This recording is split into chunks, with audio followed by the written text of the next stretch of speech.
Welcome back, movie fans, to another episode of The Movie Date with Rob and Matt, a podcast for people who like movies but don't want to be too smug about it. I'm Rob. And I'm Matt. And we're talking about Robert Eggers' The Northman. The Northest Man. It's weird how when we say The Northman, we know exactly what someone is talking about, but if I said The Southman, you'd be like, what are you talking about? What are you talking about? What does that mean? I mean, it's about Vikings. When we all universally know what like the Northman. The Northman. Because it sounds like the Nordman. Yeah. It doesn't sound like the Noidman. Yeah. Like from Domino's.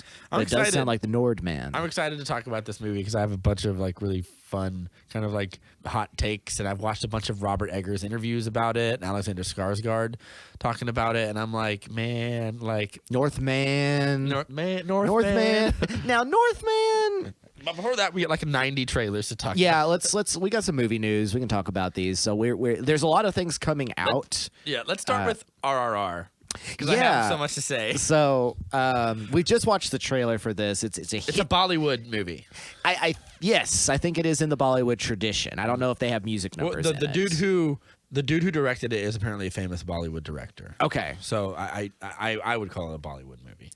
And people are like doing feats so acrobatically interesting. it looks like a stunt show. Kind of. Like it's kind of a stunt show. Yeah. S.S. Rajamouli is the director, and it's DVV Entertainment. Ray Stevenson's in it. Yeah. Ray Stevenson, Allison Doody. Remember Allison Doody from Last Crusade? She plays Elsa Schneider Oh, yeah. in Last Crusade. She's in this movie? Yeah. Okay. Good for her, I guess. But it is now a huge. I think it's more niche into like the film audience world of like you have to see this to believe it.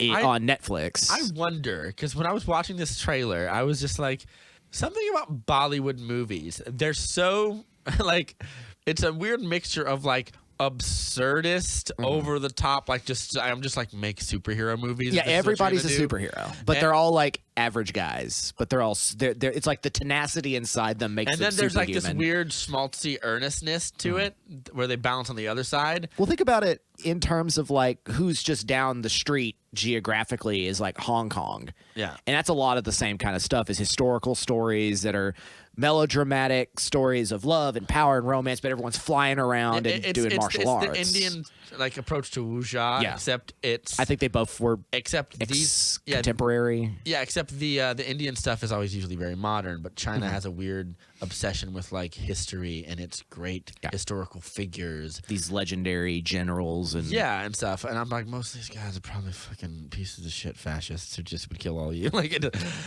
But there is a weird romanticization that I think is mostly. Well, that's why it is the romance of the Three Kingdoms. If you're talking about the Dynasty Warriors, but like they've made so many movies about or based so many movies on characters from that era. Lubu and and I'm just sort of like there's Don't a weird pursue romanticization of it. Culturally, I think it feels very inauthentic. It feels something like the government probably like pushes very hard. You're descended from these blah blah blah. Whereas the Bollywood thing feels very earnest. It feels just like we just want to see something crazy as fuck. Well, there's so many other, and there's a lot of those that are a blind spot for me. I'm familiar with some of them. Like there's like something Lion where it's about a cop who's like pretty much superhuman because they're always like flipping cars and throwing motorcycles. It's stuff that you kind of want to see more of, but it's so big and exaggerative. The movies are unabashed enough that Doom, DHOOM, the Doom series is kind of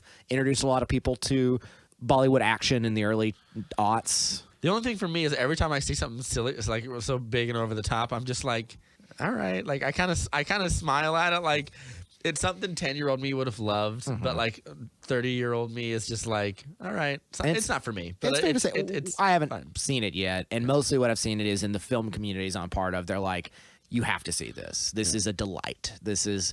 It'll make you wish they were doing more of this. This kind of because clearly, the CGI they're using is very impressive. The practical effects they're using are incredibly impressive. Yeah. The choreography is very impressive. It does make me look at these movies and be like, it makes you look at like a bad movie made over here and be like, that's inexcusable. Yeah, exactly. Yeah, it's like that feels cheap. Yeah.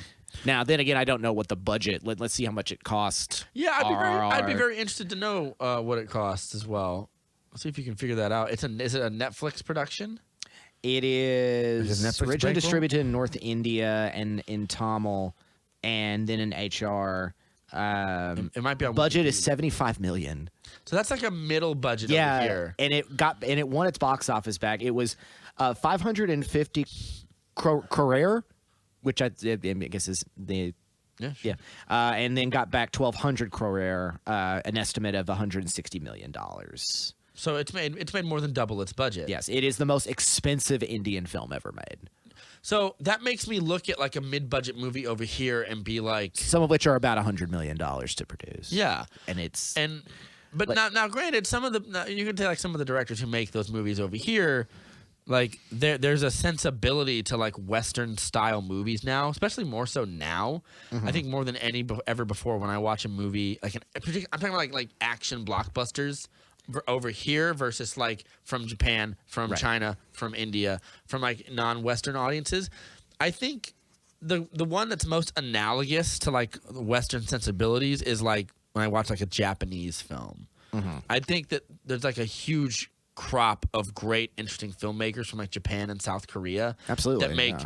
really interesting movies that hold up to any. I say hold up as if like there is a stylistic divide sometimes between like movies that are made in China sometimes, or particularly like movies like this that are made in India.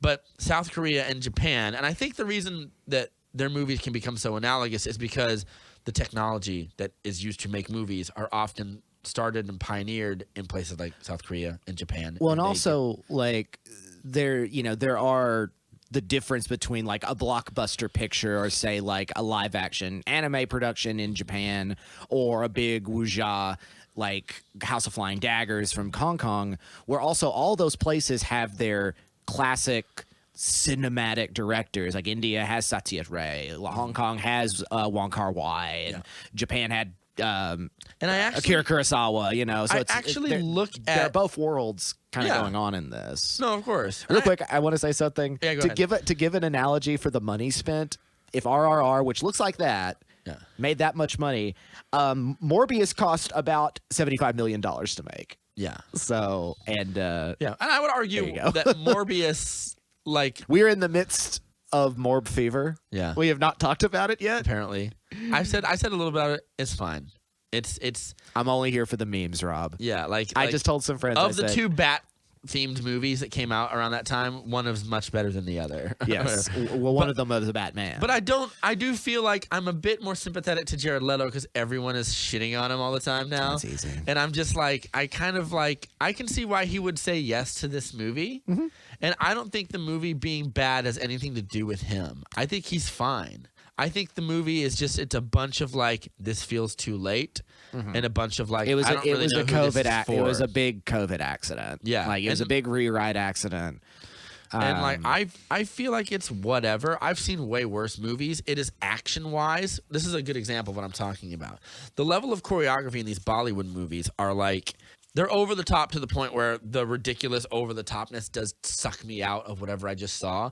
Where when you watch a movie like The Raid, there's no superpowers is in The Raid. It's just Indonesia, right? That was in Jakarta. all yeah, something like that. I think that was Indonesia. And except for like Gareth Evans is from like England or something. I don't know. right, but they filmed. I think they filmed and they did all All that Indonesian in actors and all in Indonesia. Indonesia. And The right? Raid rules. The Raid and the sequel are equally like Right. badass fucking movies. And of course, we get and they're not we meant to get- be over the top big No. spectacles. No, they're they're meant to just be crime gritty, thrillers. down to earth. they've got hand-to-hand more. action They've got more in combat. common with like a John Woo Yes. kind of thing. So talking about Hong Kong, But they those got more in movies were common with made John for Woo. like nothing. Yeah. And those movies are just love letters to the best of action cinema.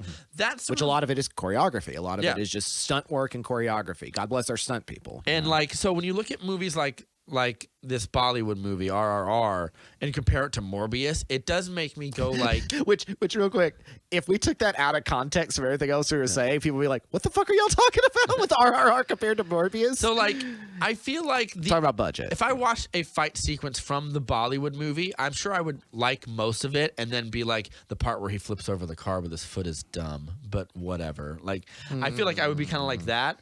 I think I'd have to be in the It's a right sens- frame yeah, of it's mind. a sensibilities sort of thing. It is- 'Cause that's the I argument. see that and Whereas I go, when "Woo!" when I watch Morbius, I just go like, these fight scenes have no personality and they're fucking boring. Right. And it's mostly visual effects work, and the visual effects looks cool. There's this weird like smeary, smoky thing they've got going on, Right, because he's moving at warp speed. Yeah, or like I think they don't know what to do with that character. Yeah. And and again, my answer, No shock. I'm gonna make the Moon Knight argument, but just it's more egregious because Moon Knight's a much better show. It needs to be R-rated. And it needs someone like a Robert Rodriguez. It needs someone like a Zack Snyder behind there to make it interesting. The guy who did this movie has done other movies I like. He did that Alien movie called Life with Jake Gyllenhaal and Ryan I remember Reynolds that. and stuff. Yeah. It's a great little like Alien knockoff that's really fun / scary. There's a part where the creature caves the guy's head in by pecking him to death. It's really fucking crazy. But the movie feels stylistically derivative and uninteresting, Or just stylistically inert. Yeah. And the pacing is all over the yeah, place. like the action scenes are like anemic, Yeah. and it doesn't.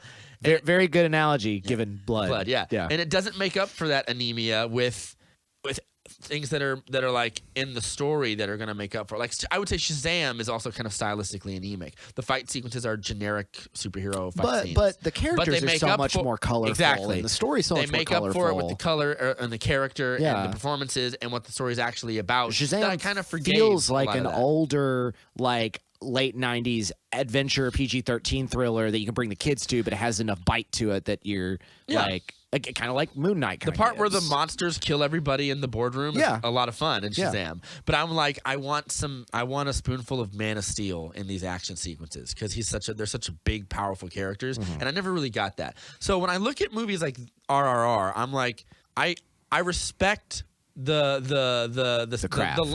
In a weird way, I respect the lack of sensibility. I respect the just more is the sensibility. The diving into the pool full of sugar. Yeah, or something. Just like I find that a refreshing release from, because also, the movie could completely, from watching it, could completely justify all of its behavior. Sure, like they could explain away why they can flip cars or motorcycles or whatever. It's closer to an opera than anything else. And I don't even know if that would still stop me from sucking out of it, just like from being sucked out of the scene. I think I would probably still be like, I mean, that's not for me. Like I'd rather this movie was whatever it's about, but just like The Raid or whatever. Okay.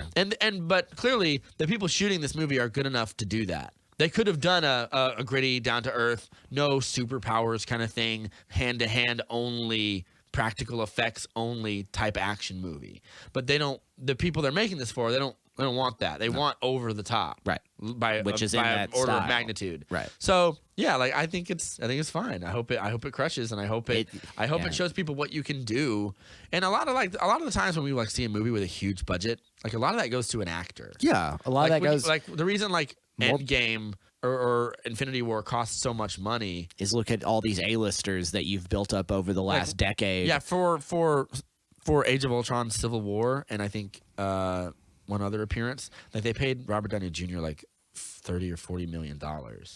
So that means like roughly $15 million of each of those movies' budgets kind of has to do with paying the actors, their or something, salary or anything like that. So Lord, yeah, so that's a big part of it. So I don't know who these actors are, but like I'm sure they're not being paid that kind of money. So like it depends on what the studio system. It's in impressive India what is. you can do for less money than what we can do. Right. And really, it just comes down to like, well, we have to use American visual effects houses, and we have to use American this or American that. But like, if you used, I don't know, a Japanese visual effects house, would you get anything that's less in quality visually? Probably not. Good thing to look at that, and I say we'll move on, is that Warner Brothers in the early 90s, all your favorite cartoons, from Inspector Gadget to Animaniacs and so many other places, bunch of those were produced in Japan. Yeah. For Toei and other groups. In fact, Inspector Gadget in particular sometimes looks absolutely just like an anime. Like, except for Gadget himself, it looks like an anime series. Looks like Speed Racer. Well, no, it looks a little more like I think a lot of people who worked on like Lupin the Third and things like that worked on that. The episode, some of the animators for Batman the animated series were from Japan, and the episode Pere Le Fou where he fights the clown was a love letter to them writing or working on Batman the animated series, and they made one in that style. Yeah. So like But that's animation. But we have visual style is everywhere. We have a innate feeling that if a movie made a action movie, every culture has its like indie directors who make they make cinema or whatever. But like, when we're talking about they make films that are important. Yeah, you know? like a movie like I really like Bong Joon-ho, and you do too. Like he does movies like Parasite that is 100% South Korean in financing and in production and in its creative team. It's completely South Korean, and it is as good as any dark drama thriller that I've seen over here. It's as good as like a late David Fincher production. He also did Snowpiercer, which is a more Western movie that has a Western cast and all those things. But we have a belief that like when it comes to blockbuster filmmaking that Eastern cultures or just other cultures in general that aren't Western can't make blockbusters the way we do. Right. And we have Hollywood. We invented it. It's a very kind of like it's our. You got to get stamped for approval. And I would say like there are like when I think of the best like Hollywood blockbusters of all time, a lot of them are American. Yeah. Like when I think of Jurassic Park, right? Star Wars. I mean, but there's also the idea that like even though Star Wars is inspired by a lot of Eastern stuff. It is almost for the most part, especially early on, very English as well, because most of it was all filmed in England. Yeah. In Pinewood Studios. But I would argue, but it's an American cast. And like if example, like when Zack Snyder was doing his cut of Justice League, and they had to send off those visual effects shots to get them back, you can send them to Weta, you can send them to Blur Studios, you can send them to Industrial Light and Magic. But if he had sent them to, I don't know, Tokyo Digital or whatever, some VFX company in Japan or South Korea, and got the shot back, do you think it would have been any less of the quality that he wanted from an American visual effects studio? And I would argue, no. I would argue the people that work on movies care just as much about them, and there is the stylistic differences. I think are more cultural than they are technical. Right. I think technicality, audiences just want different things. Technicality, machines, and the way they produce things have no human background. They have no culture, ethnicity, or lore or anything like that. They are just machines. Yeah. It's all about what goes through it. A lot of these amazing red cameras are made in in the Orient. They're made in South Korea or Japan.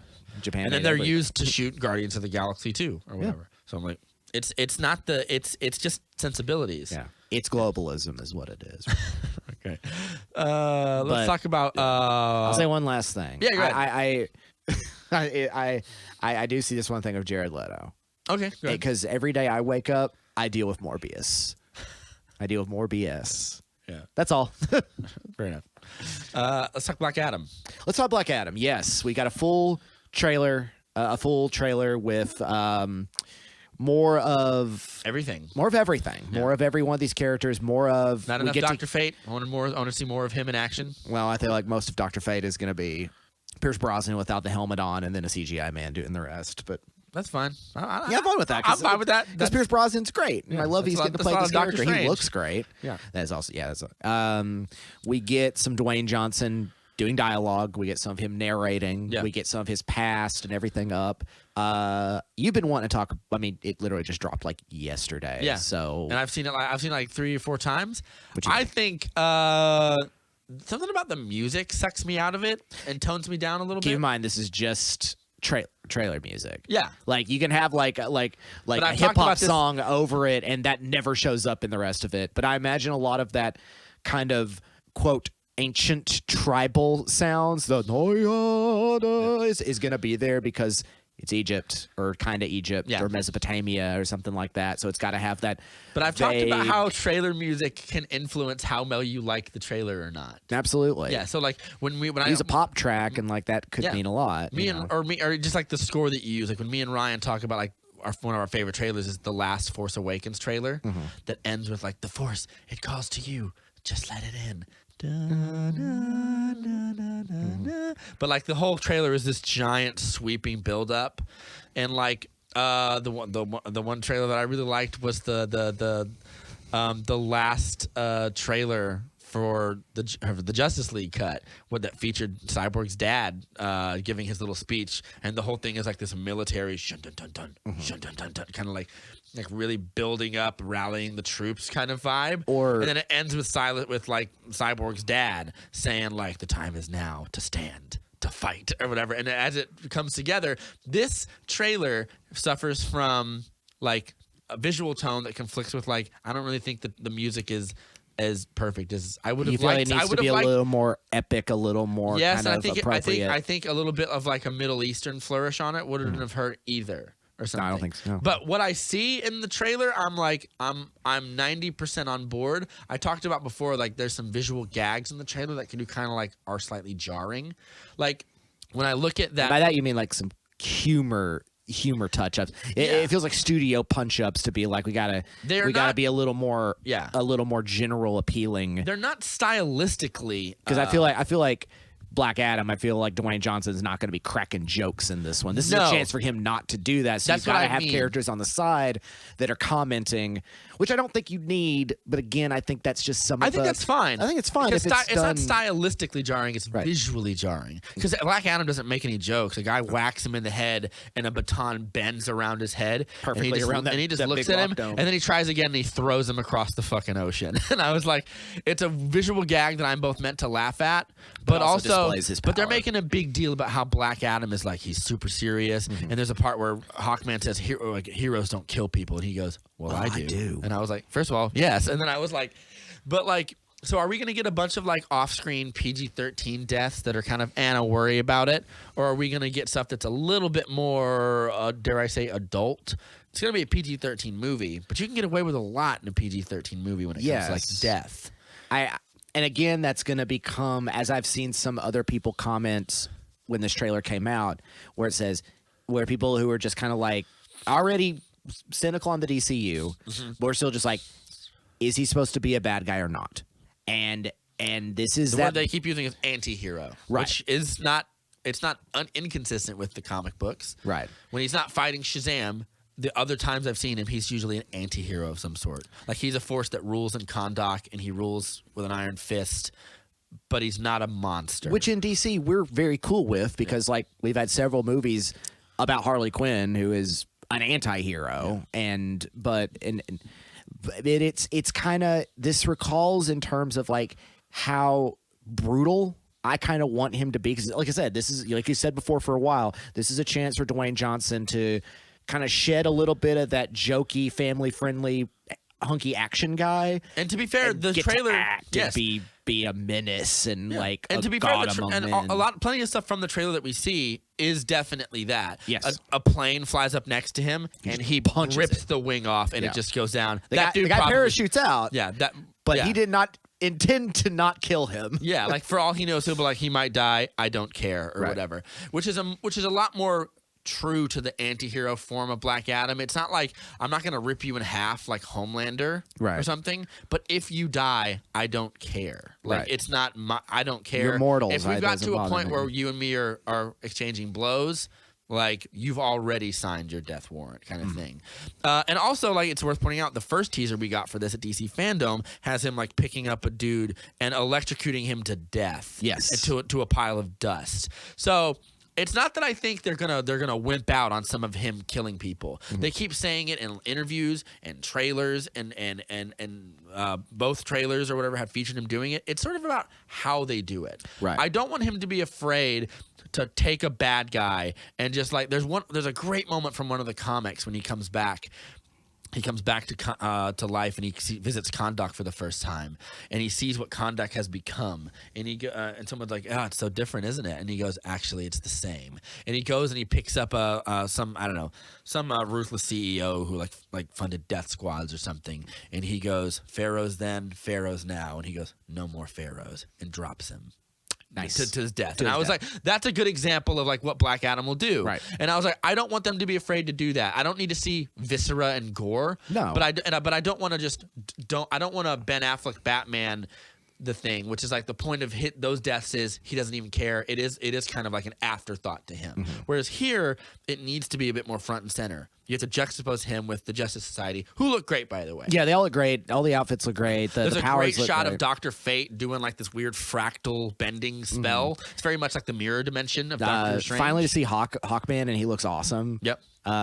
They released some stills of both of them, or all four of them, online after this, because they're all going to get a prequel comic, a little one-shot comic of what happens before this movie. And we get to see that Hawkman does have his shield and his big mace, so we're going to get to see that at some point as well. Well, the thing is, this recalls when we've talked about in Multiverse of Madness how Wanda's character is, wiping people out left and right, but the tone is weird because it's like, if we're going to bring this character back at any point, because I know you ain't just killed her at the end of that movie. Yeah. If you're going to bring her back, you've got to either double down on being bad or figure out how to do this heel face turn successfully. And so far, you've given a lot. So for this, I think you can do this with this character where he stays an anti-hero, but learns something about, like, there are better ways to do this that aren't just being a tyrant. I think there will be a little bit of that. I think it's going to end with him being the ruler of Kahndaq. Yes, which is what kind of mostly happens in the comic book. They did some reshoots on this for about 3 weeks ish or something like that, and I would not be surprised if they shot a Superman meeting at the end. Okay. Or if it's a post-credits thing, because he has said numerous times, "I want to go up against the best," which means Superman. Yeah, and a lot of people want that. Yeah, so that's one of the reasons I want this movie to do well, because I think this movie, in a lot of ways, is a Black Adam going to be like the future of the DCEU. Is going to be a lot of what happens here, because the whole time he's been saying the hierarchy of power is going to change and stuff. So like, you can't promise those things and then not deliver, especially. And I'm saying Dwayne Johnson's been saying a lot of that. Yeah. Which that calls back to him just as a wrestler. Yeah. That's him calling back the old, like, the power's going to change. Let me at him. I want to get Hogan, man. Exactly. But he doesn't say this about all of his movies. He's been saying it about this ad nauseum. Which I trust. I believe him on this, because once I believe that he's getting a chance to do something different than just guy with a cutoff shirt in a jungle. Yeah. Which we didn't get one of those. Which is a lot of his movies. Yeah. There's guys on these looking like alien tech bikes. Yeah. I'm going to bet 100% that's Intergang. So Intergang is a group of criminals who are sort of bankrolled and funded and get their technology from Apocalypse. Oh, cool. So they're running amok in Kahndaq. So they're like He's his little Yakuza, little gang guys running around causing trouble. They often are responsible for like dangerous alien tech getting loose in the DC world. Okay. I'm 100% sure that's who they are. If they're not, I'll be shocked. And the Justice Society's out there trying to like track them down and stop them. I'm quite sure of that. They make good putty people. Yeah, sure. And it ties back to Darkseid and Apocalypse and Highfather and New Genesis and stuff. So it's another way of just broadening the universe. I want to see one more trailer where I see some more crazy action stuff, because they were very reserved on the action. I think this which makes me think one of two things: either the action is very infrequent and not a lot of it, or not very good, or they want to save all the good shit for the movie. And I'm pretty sure it's that. I feel like they wanted to use this trailer to be like, let's show Johnson. Let's show Johnson. Let's show Dwayne Johnson. Yeah. Show that he's talking. Show that he has lines. Show that he's acting in this. And he's not just a mute, like, giant. Yeah. And so I think that was kind of like, we want to focus on what these characters are going to look like, how they're going to interact with Black Adam, and the power that he possesses. It's our first and real I want a final appetizer. trailer where we get to see him laying some waste. Yeah. You can't do it without laying some waste. Because like how he kills people and the sort of approach to the action is the final nail in the coffin. That's going to be like what I think. Because I already think that I'm excited to see this. I couldn't be more excited to see it. I was bummed when they moved it because it's supposed to come out like now, and now they moved it back like 3 months or whatever. But you know what? Like I'm down for it. I just want to see one more trailer, and then I'm going to be ready to go. Let's talk about Prey. Let's talk real quick about Prey. Other things that kill people. Yes. What are your first reactions? Because I had seen that before. I had seen things about it. It was my first time actually watching a trailer for it. This is a Hulu thing, right? It's not coming out in theaters. But it does have that big 20th Century Studios in front of it. But it is a Hulu film, though. Which means Disney bankrolled this. Yeah, Disney bankrolled it from their secret arm, the secret hand, the Adam Smith Invisible invisible hand of Disney. But this is a film, right? It's not a TV series. No, it's a film. Yeah. Okay. This rules. It looks really good. It is set, I'm guessing, 1600s or so. Probably 1700s. New England's. It's not New England. It's like Pacific Northwest. Right. It's Comanche. Yeah. And they because actually have grizzly bears and giant forests, which makes me go which Pacific they're not, Northwest. Right. This is Cascadia. Yeah.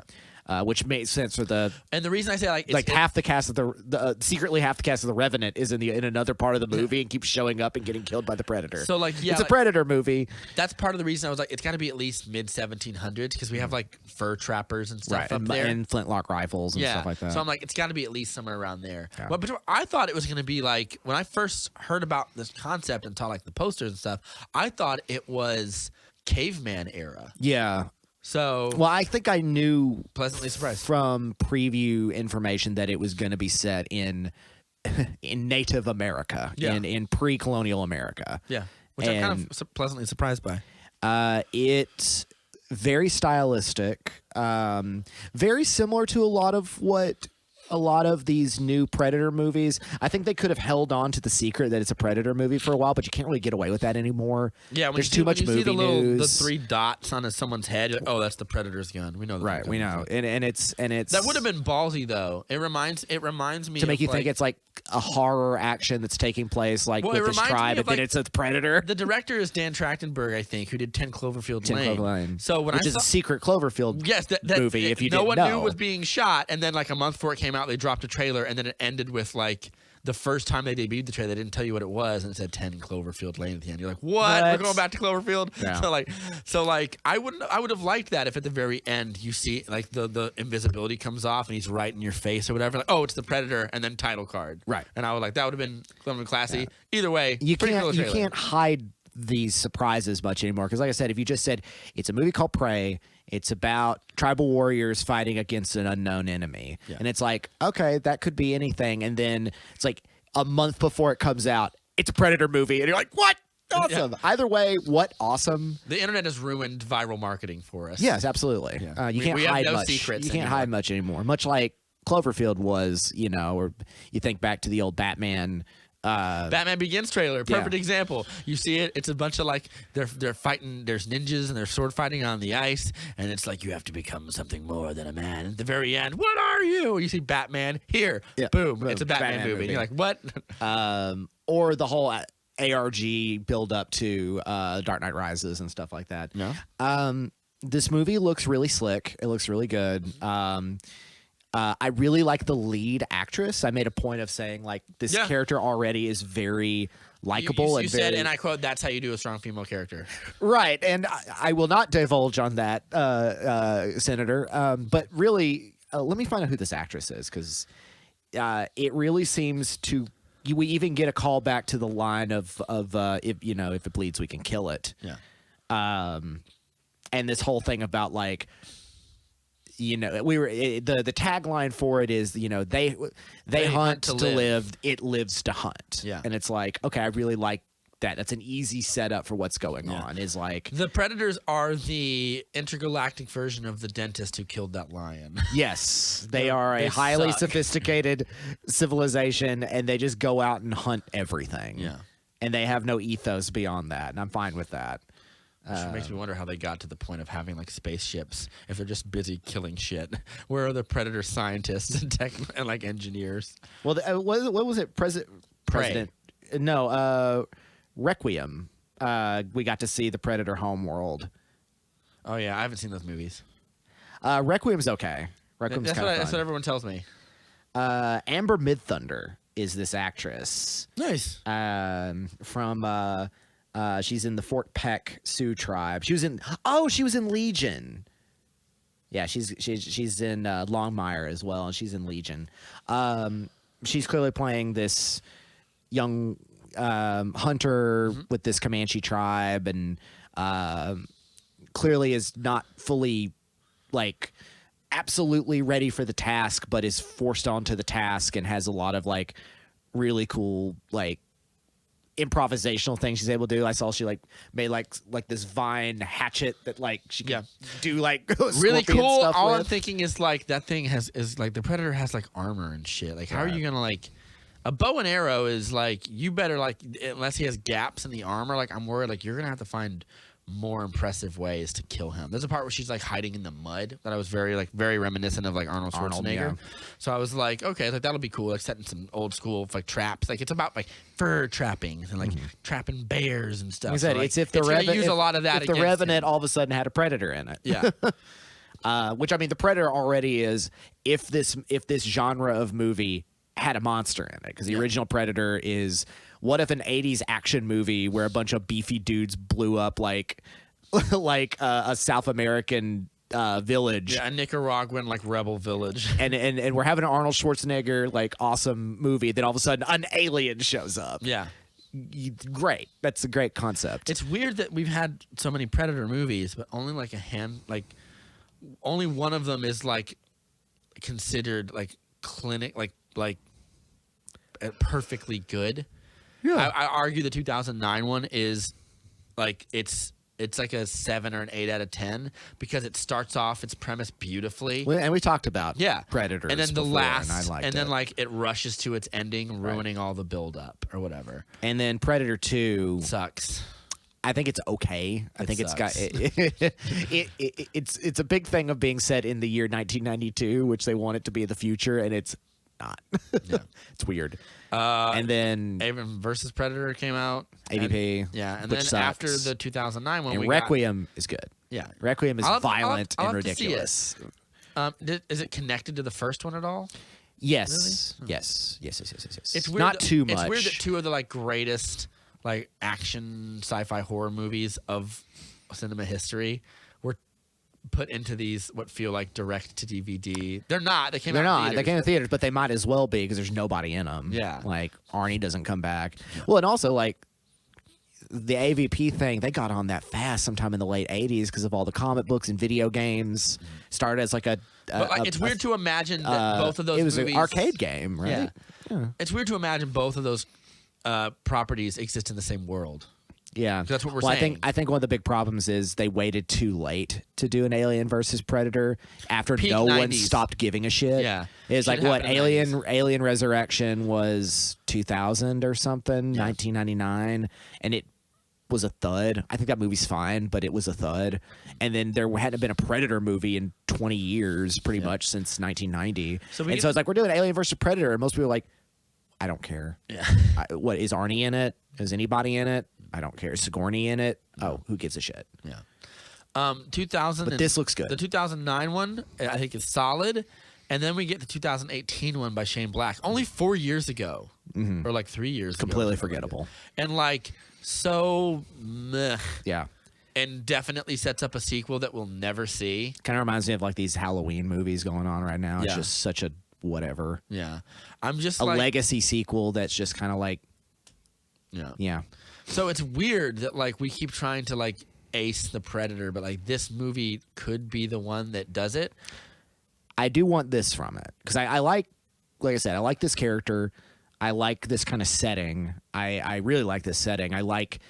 I hope they give the Predator some character. That's kind of what makes the Predator interesting because unlike the Xenomorph and unlike the Thing, those things have no personality. They're cold, mechanical, biological monsters. That's why I like the 2009 one. You get like the Beast Predator, the Aviary Predator, Right. the Tracker Predator, and like they all have beef, and they have beef on their homeworld. That's why they have one chained up. And I was like, that's interesting. We never thought about that. That's what Requiem does really well. Is essentially we've got a bunch of humans running around, but they're dead meats.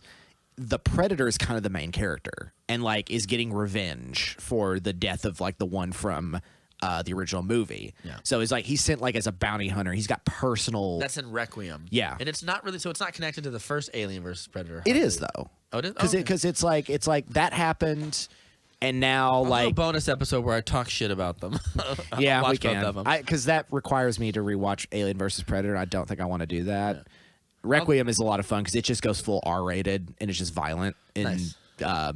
They use all the gore effects, and then the Predator is actually an interesting character. Yeah, they can. And you get to see they the can whole become world, like I big, said. They can become big dumb hulks very Right. easily. But but it shouldn't, because the thing about them is they are savvy and intelligent.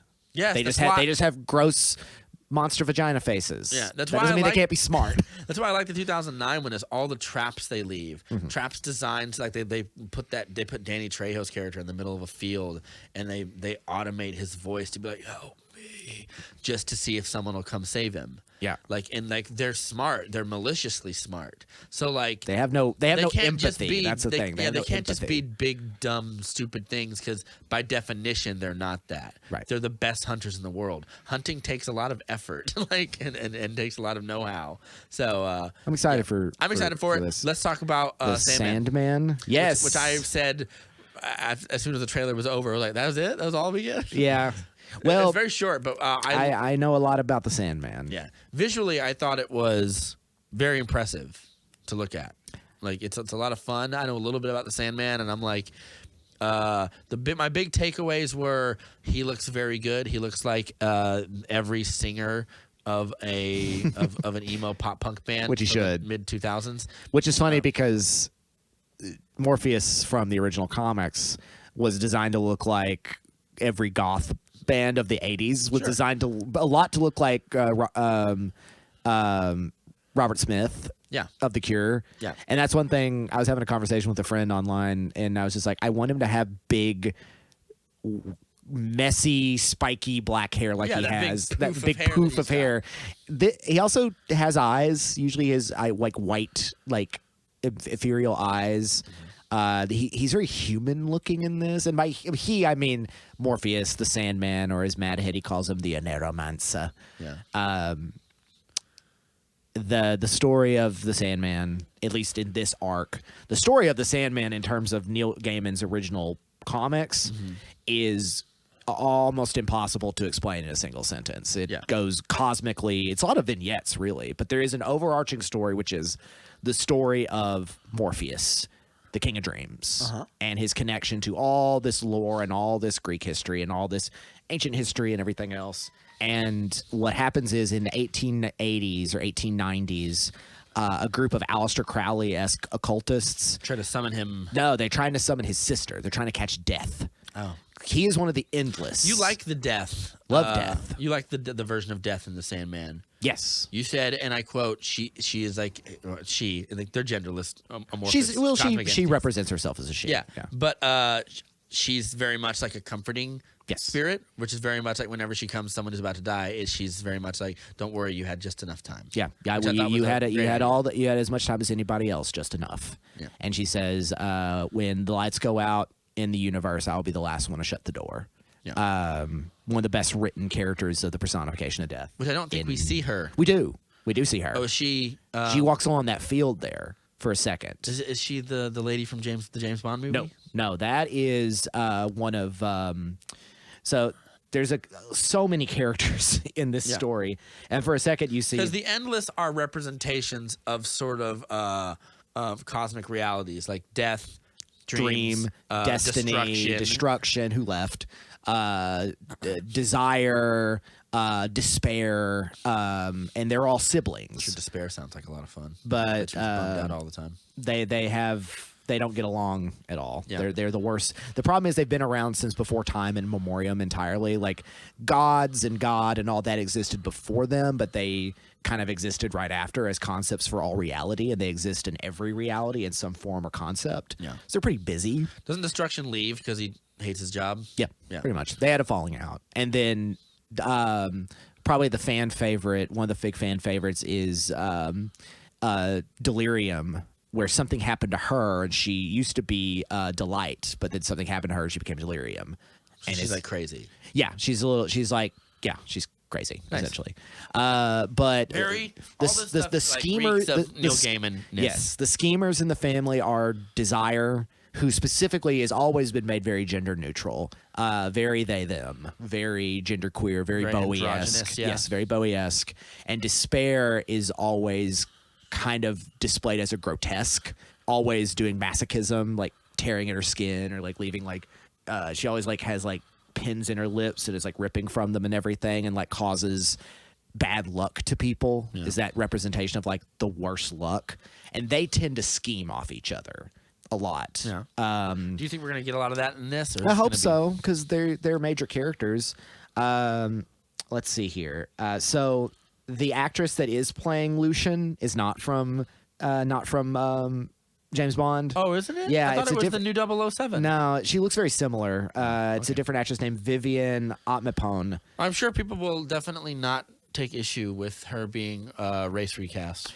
No, not particularly. It doesn't really. I mean, Lucian. Is, I was being facetious. Yes, but okay, I'm sure that's they'll be good. very upset about Lucian. Charles Dance plays Burgess. He's the occultist that kind of brings. Yeah, all we this don't see going. him We in don't see this, him. We see though. him in the first teaser. Yeah. Cain and Abel are going to be in this. So I don't want to get too far off in the cast because we don't see a lot of these people in this trailer. Yeah. It's very kind of sets up like who is Morpheus, who is the Dream. We see Jenna Coleman as Joanna Constantine, which is John Constantine's ancestor. Yeah. And Mad Hetty, who is kind of like a character that shows up in a lot of Neil Gaiman's work. She's sort of like a clairvoyant, interdimensional homeless lady. Yeah. And so she's like, he's back. He's back. And why he's been back is when they try to catch Death, they actually caught Dream and they're like, what the fuck do we do with this guy? So they lock him away. And he's been locked away for 90 years. Because 1989 when he's brought back or escapes. Yeah. And so there's all kinds of repercussions because of that. Yeah. People stop dreaming. People stop dreaming. Different dreams escape the dreaming, which is his land. It is as Lucian says, it's falling apart. He's gonna track him down. You see for a second at the very end, there's a guy sitting in a chair and he's broke from his cage. You see a little blood going down his eye. Yeah. That is the Corinthian, and he's a nightmare, and he eats people, and he has He's from the dreaming. yes. Nice. He is normally Great bad guy. Yeah, Idea.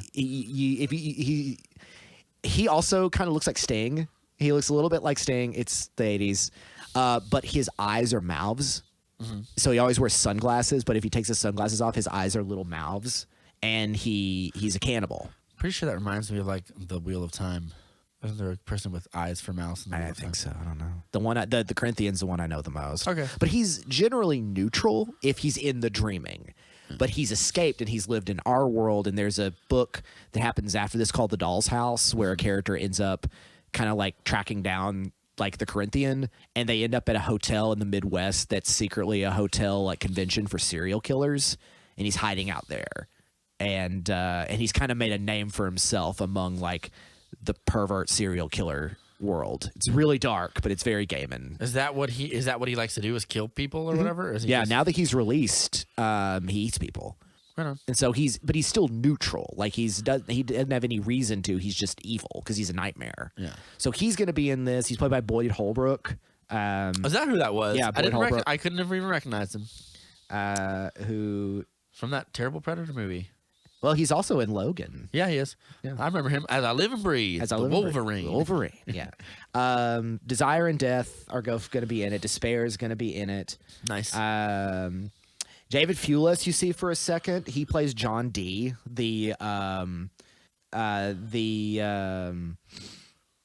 who is Dr. Destiny. Okay. So Dr. Destiny is the primary antagonist of the first part of Sandman called Preludes and Nocturnes. And that's when Sandman is distinctly DC. This is a DC property. John Constantine plays a major part. They go to Justice Tower, or they go to the Justice League satellite at And one this is all point. Neil Gaiman stuff that he wrote. Yes. That's kind of cool. They meet Martian Manhunter for a second. There's a time when they're looking for Dr. Destiny. See, I love the idea that the Sandman is in the DC universe, Firmly in. but we're just tangentially there. Yes. We don't spend a lot of time with like little Justice League, but I love like when a Dr. Fate will show up, or like you'll have to like. There's a great run of Constantine where he runs into Shazam because Shazam is kind of tied to the connection of the birth of all magic, Right. The Rock of Eternity, and like there's kind of I love that too. I love I love that all too. sorts of stuff like that. Zatanna. And it's of also course, is connected to drawn in this weird watercolory way, so everything is morose and like bland That checks out. and horrible looking. And then Shazam shows up and he's that bright red, like, hey. and his lightning bolt glows the ethereal magic of the universe. Pulls the dark, dreary punk rock world of John Constantine yeah, but out of it a little bit. I really love it because he's like John Constantine's walking around. He's like, Oh, fuck. everything's shit. Yeah. I gotta save the world. And he goes, "Hey, John." It's like, "Hi, Bill." And he's just unflinchingly happy all the time. I'll wrap it up with this. I see a lot of characters I'm very excited that are going to be in it. So one of the other major things out of this is the character of Hector Hall, who was Dr. Fate. Yeah, he becomes Dr. Fate at one point. He's a major character in these stories as well. But he's not been cast yet. He has. Cool. Well, he hasn't been cast. Lyda Hall, which is Fury, and was his wife, is a major character in the series. And Has Destruction been cast? no, I don't think Destiny has either, but Destiny mostly spends time in a cloak. Can't really see his face. Okay. Cain and Abel live in the dreaming. They are pretty much their biblical selves. Abel is a poor, like constantly killed, constantly beaten, kind of Kenny like character, and Cain is his sadistic brother. Yeah. So there's like Punch and Judy with them. Checks out. Last two things I like is Patton Oswalt is going to be voicing Matthew, the Raven. Matthew's one of my favorite characters. Nice. He is a former man who dies, I believe, in an auto accident, and his spirit, his soul is transferred into a raven and now lives in the dreaming. And he's like dreams like Sidekick / familiar. yes. Nice. And he's just kind of Checks out. He's a wise talking New Yorker who's now like a raven. Mark Hamill will be playing the character of Merv Pumpkinhead. I love the character of Merv Pumpkinhead. We also should mention Gwendolyn Christie is cast as Lucifer, but she's not seen in this trailer yet. No. But they've shown pictures of her. Yes. And she looks I can't help. It's because it's Alan Moore and Neil Gaiman. She looks like Tilda Swinton from Constantine. Yes, I think there's definitely a connection And everyone's to that, I'm mad. sure. Everyone's mad about it. Weird. Yeah. Well, the big thing, of course, about Lucifer, Neil Gaiman's Lucifer already has a TV show on USA or something People like that. it. It's on FX. CW? FX. Yeah. Okay. And they like it. This is his Lucifer. Yeah. Which is the plot He of quits being Lucifer for a while. he tears his wings off and he says, "I don't want hell anymore. Dream, why don't you have it? You can auction it off." There's a whole arc that's about him And auctioning off that's the hell. Lucifer that we find here. Yes. But she's not. They make her a woman. I think it's still just going to be Lucifer. I think they're going to say he or they or whatever. Yeah, no, that's fine. Yeah. But like, I'm just saying, but that is supposed to be the same character. Yeah, that's supposed to be Lucifer Morningstar, the fallen angel who rules hell. Yeah, because the hell in this is also much more like a Hieronymus Bosch sort of thing, and they're all different kingdoms that are ruled by different demons, like Beelzebub and like they're Samael. Yeah, whatever. they're all different characters. So he's like hell is kind of like a country. Is like a continent that's ruled, but because it's Atlantis. Atlantis is a kingdom, but also a city-state. Yes, Neil Gaiman is a huge nerd for this shit, and so that's all over the place. It checks out. Well, last thing I'll say about it is, and I should also mention who Merv Pumpkinhead is. He's a wise talking, cigar smoking, pumpkin headed man who is a dream. Sure, and he's kind of a comic relief character that shows up every now and then. And DC really likes him and likes bringing him back into other things. It's clever. So I'm excited. I want them to do more DC with this. I know it's Netflix, so they can only do so much. Obviously, they're bringing in Joanna Constantine, so because they don't have John Constantine. We'll never see superheroes in it, but you could bring in Constantine. Yeah, and I wish they would, but I think they're like playing it safe because then they're just like, Because we'll have eventually Joanna Constantine. We'll have his great grandmother in it. They're going to be developing a Justice League Dark on HBO Max sometime between now and when the sun blows up and kills everybody. Originally, this was supposed to be on HBO, and then it's on Netflix now. And I think a lot of people are kind of a little like, they're like, it looks good, but I'm scared. It's like I said on Facebook, I bet it'll get one season and get canceled. Because Netflix is a notorious shit show right now in terms of productions. Yeah, this would have to be as popular as a Witcher to have any future. I'll watch it. As someone who's like, I've been watching Good Omens and stuff. Like, I really like Neil Gaiman. Like, he's got a very interesting voice. He's as I said, he's accessible Alan Moore. Right. So like, I think, and recently he's been on like a complete, like, he's crushing it. All the stuff that he's churning out that are turning into shows. They seem to be doing American Gods was good until it wasn't. Yeah. When that's when he left. Yeah. Him and Brian Fuller left, and it's like, what show do we have now? Yeah. But that first season, great. But The Sandman is the thing that people are like, it's his this is masterpiece. his magnum opus. Masterpiece. If it gets one season, I would be like, fuck it, man. Make a bunch of movies This season is going to be Preludes and Nocturnes, which is the story of Dream waking up after 100 years and saying, I have to get my things back. My bag of sand, my helmet that allows me to traverse the universe. The bag of sand makes people fall asleep. Well, it also grants him all of his Mystical deeper powers. Yeah, okay. And that big skull elephant See, I only know helmet. like a little bit about Sandman. I'm trying to remember. Well, and also he has other incantations. And also there's another Wesley Dodd. That is brought up, yes. Yeah, Wesley is Dodd also another superhero who goes by the Sandman. He is also the Sandman. Yeah. But he's not Morpheus. But he gets his powers for a while Morpheus is away. Yes. And then that Wesley So Dodd, I remember that because dies, he's featured in other DC stories. Right. So like that's So and he's the Sandman. there's so much you could And Neil Gaiman weaved all of that into this huge epic. And so that's what this story is going to be about. And the story of Dr. Fate of John Dee is that he gets his hands on some of that power and he escapes Arkham and starts becoming this evil menace to humanity. There's a really great.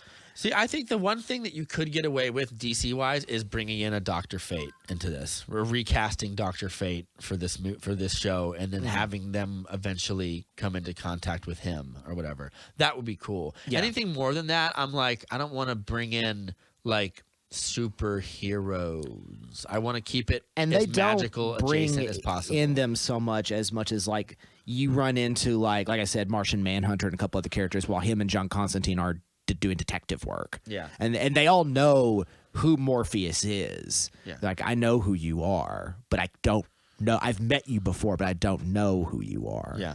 Because he lives in this world in between. Yeah. Or they might And have they have to travel through Gotham when they're I remember investigating something. When Martian Manhunter looks at him, he sees a completely different creature that is on my planet you were called this. Yeah. And then, but That's great. because he exists in all concepts. Yeah. So I'm excited. Tom Sturridge looks great. Hope it's good. We'll see in August. We got a date. Yeah. So, and last thing, talk about Thor: Love and Thunder before we talk about the Northman. Yeah, I really Not don't have that much. about? Speaking of Vikings, I don't have that much to talk about to it except this. As someone who doesn't like Thor Ragnarok because it feels like a pit stop that they pigeonholed into this little release date that they had. So let's just do a movie. We need to do a Thor movie before Infinity War comes out. Put him on a trash planet. Make the movie about him getting off trash planet, and he meets a zany cast of characters, and the entire movie is improv and feels loose and has very little emotional stakes. With a villain that is so forgettable, I almost forget her name, even though it's Kate Blanchett and everyone It's pretends. Hel. Everyone, It's Hela. Hera? It's Hela. Hela. Everyone pretends like it's the greatest villain in the MCU, and I'm like, it's so nothing. This trailer looks great. Looks a lot of fun. I love the vibe. I love that we're off of Sakaar and we can get back to the Thoring, which is mystical gods and other gods and entities and battles and monsters, and that's what Thor's about. Give me We're give me doing the it. shit. That's what I want. Put in my veins. Yeah. And it looks like that's what Taika's doing. He's bringing all this in. We get Russell Crowe as Zeus. He's looking big, old rock star, washed up rock star Zeus. It's like Axl Rose or Vince Neil. And I love how colorful it is. I love that he's still hanging out with the Guardians. They get to have some fun in this too. Yeah. A lot of butting heads of power between him and Quill, I imagine, are going to happen. This character of Gore the God Killer, Christian Bale's Looks great. character, very new character. I think there is only written as of 2011. Yeah, 10 years old. Yeah. As I think. I don't know. he's got this necro blade. Yep. I've said it before to a couple people. I was like, he looks like He's a guy that lost his family Yes. and wants to punish the gods for every god that exists. because they're like, you have the power to stop tragedy and you don't do it, so I'm going to destroy you. Yeah. He's got this necro blade and he looks like a Dark Souls villain. He looks great. And he looks amazing. His gross, inky mouth. Yeah, he's always in black and white whenever we see, which is so except different from this big colorful except for world. one time, he's got these big yellow eyes. It looks. He looks you know what? scary. You know what I like about it? Taika Waititi is an interesting filmmaker that has kind of a cool style, and that style feels non-existent in Thor Ragnarok. Whereas here it is more present. I can see the guy that made Jojo Rabbit or The Hunt for the Wilder People in this movie, but not in Thor Ragnarok. Thor Ragnarok is a generic corporate-made comedy movie That's just a little more colorful, filled with reshoots that are just painfully obvious to me, and it's whatever. This feels big and fun. Yeah, it feels but like then that big big and rip-roaring fun adventure. is matching up against this very dark character. Yeah. And I like that because it's like Thor's world and everybody else's world is like a big rock and roll like music video, and then you get this really dark entity coming in to break all of that. Yeah. I like that. I said Bale, like I said, it's been a while since we've seen Bale just kind of do a role like this. yeah, it's been a while since he's done like a big action type thing. Yeah. And he looks great. He looks- hasn't he lost a step. Yep. He's a good actor, that man. I hope him and Jane fall in love again. Like I love. It's also talk about people we haven't seen in a while. It's really great again to see Natalie Portman. Yeah, she's hench. She's been doing her squat thrusts. Yeah, I like. There's a little part at the end where he's like, well, "You're not like other gods I've fought," and he goes like, "Yeah." It's like I have something to fight for, and it shows a little thing of him. Well, I assume it's him and Jane grabbing pinkies around each other. And I'm like, that's sweet. I hope hopefully somebody has a happy relationship in this tragedy of relationships that keeps happening in the MCU. Yeah. Is there anybody that's still happily like together? Captain America gets his happy ending. Yes, but Zendaya and Tom Holland, no, because Doctor Strange, no, Ant-Man, no, kind of. Well, didn't she get lost in the introverse? No, they get back out. Okay. At the end of Endgame, they're fighting together. That's right. Then maybe they're okay. Yeah, and Michael Douglas got his wife back after 30 years, but that's because like it's after 30 years, right? But mostly. No one can hold on to. I mean, Pepper Potts is a widow now. Yeah. Like Dave Bautista's family is dead. Yeah, but they've been dead. Quill has to make Gamora fall in love with him, which I think is a great idea. Yeah, but so no, he doesn't get one yet. He may re-earn that. Just let someone just have a relationship. And don't try to destroy it. The Hawkeye thing is that he's the only one that does have a stable relationship. But he's an unstable person. I guess, yeah. And also, it's just they're whatever. I don't care. Like they for all I know, those kids were grown in test tubes. They're sexless. They're in a loveless relationship. But I think it looks great. I love the big ships and the big giant corpses and I of love ancient monsters. The and fantasy part. A lot of great visual stuff, and a lot of it is taken from actual like panels and things like the big like dead god. I wanted Taika Waititi to get a chance to do a movie like this, and now it seems that we're gonna get that chance. And I just that's what I want. So let's talk about another Viking. We have another Viking man. This is our movie. Our epic. It's our movie. This is the Northman. The Northman. The Northman. The Northman. This is what the word we're talking about. By Robert E. Gears. Yes, a man who should be English. Yeah. He looks English. He's got a disposition of English. He always looks slightly irritated when someone asks him a question in the interview. He's from always New like York. this. He's always like, yeah, like all right. He's as if like, why don't you just understand the thing that you asked already? Like, why don't you just know it? Like, or whatever. What you don't have like a personal PhD in history that I've completely developed myself, which is why I do these movies. Yeah. We talk a lot about accessibility and inaccessibility for different filmmakers. This is definitely his most accessible film. I agree. It is the most narratively but straightforward. I think that's accessible. I want to say something. Like, accessible is not a dirty word. No, movies I movies agree. that are inaccessible are often frustratingly, and the also, word of this podcast, accessibility smug. is with the eye of the beholder as well. Some people you would never expect to find something amusing will find it amusing. I went and watched Men by Alex Garland. Yes, I'm curious about that. It is by definition inaccessible. Right. It's difficult to understand and confusing, which means it must be smart, or it's just a smug guy who made a movie, and if you don't get it, you're an idiot. Like that's how I sort of see inaccessibility sometimes. But Robert Eggers doesn't want to be inaccessible, and I would argue he wants to be sincere. He wants to be honest about history. And he has a very understandable sense of humor. Like, on the outset, The Lighthouse is his most inaccessible movie, but it is also very watchable and very funny. Yeah, I bet that's It's just true. You have to get through this like idea of this psychosexual mythology he's created that's based on, not Mediterranean, but like Atlantic sea life. But then at the end, it's just about like a really bad work vacation between these two men. But it's not even a vacation. It's a really bad work situation. I think I mentioned in a previous episode, like I was a little uncertain about it because I was like, Robert Eggers strikes me as the kind of man that would say something like, an action movie? I would never dare to make an action movie. And I said to you after I saw the movie, I was like, nope, he delivers in spades, baby. It is an action movie. And that's like, and again, something wrong with making an action movie. Nope. Some of the greatest movies ever made are action movies. Yep. So like, Like, and but it also takes moments. every to time Robert be Eggers like veers real. towards smug, every time that happened, there's always something And that I'm like, over here like, there's always something that just sort of like he said he went and saw the Batman and was expecting to hate it, and I was like, that's a smug thing to say, and walked out being like, that was really cool. I think I learned a thing or two from that movie or whatever. So I was like, that's good. You don't want to be a smug artist. You want to be an everyman. well, and also he's not hiding from wanting to do popular things. Like he's been wanting to do that Nosferatu for a while. Yeah. His He wants to do. This is his most sort of populist type of movie. Right. And I think he said the great thing about doing a movie like this is because it's a revenge flick. We all know how revenge flicks work. Well, and because it's based on a revenge. It's based on the original concept That of one of the most inspired famous revenge flicks of all time, this is the story of Amleth, which is the story of Hamlet. which is Shakespeare was like Hamlet. Not much changes other than they're not Vikings. Put the H from the beginning of the name, at the end of the name to the beginning. and set it in more medieval times. Yeah. and with more ghosts. Yeah. That's it. Lots of ghosts, please. Lots of ghosts. There aren't a lot of ghosts. Well, there are a couple of ghosts in this. Yes, we'll get to that. There's a couple ghosts in this. There's a couple of zombie corpses that he has to fight. Yeah. Really great.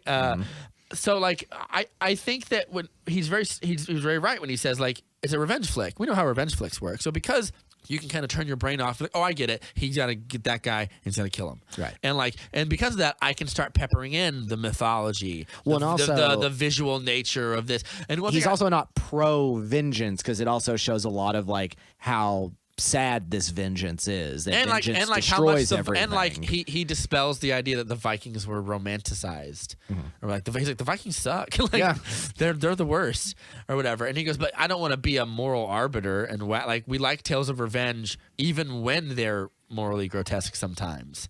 I love a really horrible movie like called I Saw the Devil is a revenge flick. Yeah, and it's horrible. And it's about a hit like a serial killer and a serial killer kills the wife of a brutal government assassin. Right. And that's fucks up. Yeah, and that's a great concept. Yeah. And it's horrifying. And he keeps beating the shit out of him till an inch of his life, paying for his medical bills and letting him come back out again. And I was like, that is so that is so South Korean. and so like so I think that he's very right about that, and I love that this movie is dripping with style and it's dripping with cool cerebral like Nordic imagery, and also the movie doesn't play it safe about. So is this history or is this fantasy? This is fantasy. Yeah. There's magic and prophecies are present in it, and but it is very much the mythology and fantasy of this era of the that Viking era. Yes, right. of course. And but I'm glad that he doesn't shy away from like there's Valkyries on flying horses.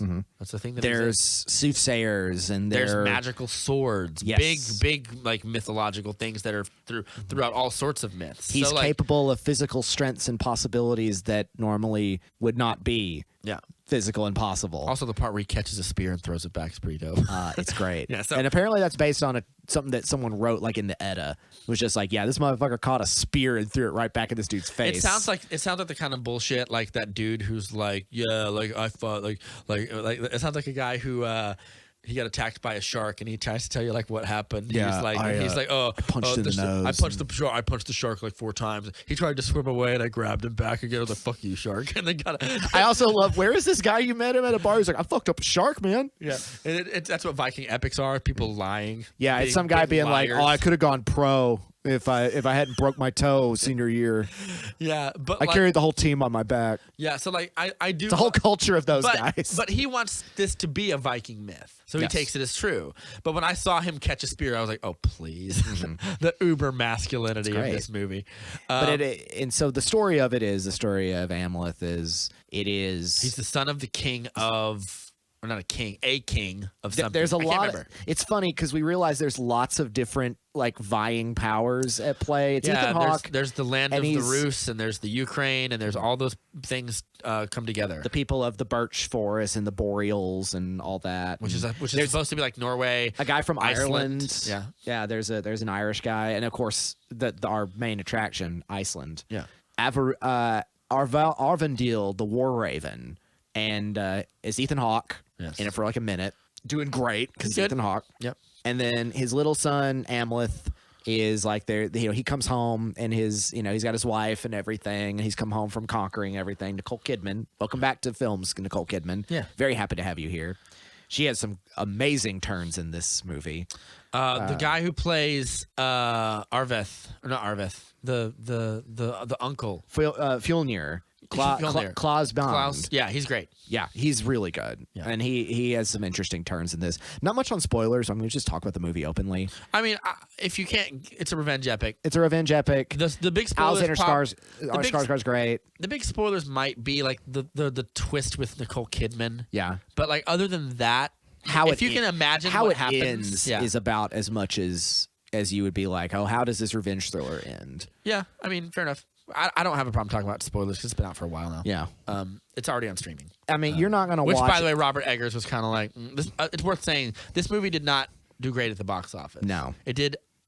I hesitate to call it a flop if you want to look up the numbers. It was shot for about $70 to $90-ish million, and it made which is 60, a big budget. Yeah, it's a huge budget for this kind of movie. This kind of a movie. And it made 68. Yeah, that's a flop. That's a flop. Like it did not make its dividends. And he had a very, I was very happy that Robert Eggers didn't be like, you know what, it's fucking Marvel movies. Yeah. And even though I agree that Marvel movies have programmed us to like certain types of blockbusters more than others, but like I was glad he didn't go on like a big boomer rant about like people just don't like they don't like mid-sized budgets anymore. It's either an indie movie for $500 or it's like you have to get $200 million superhero movies, and people are stupid. Right. And I'm glad he didn't do that. He talked about how like it was an interview, and he talked about how like the idea of like what people want in brackets and like what the audience wants is a self-fulfilling prophecy. The audience wants what you give them, and the more you give it to them, the more they want it.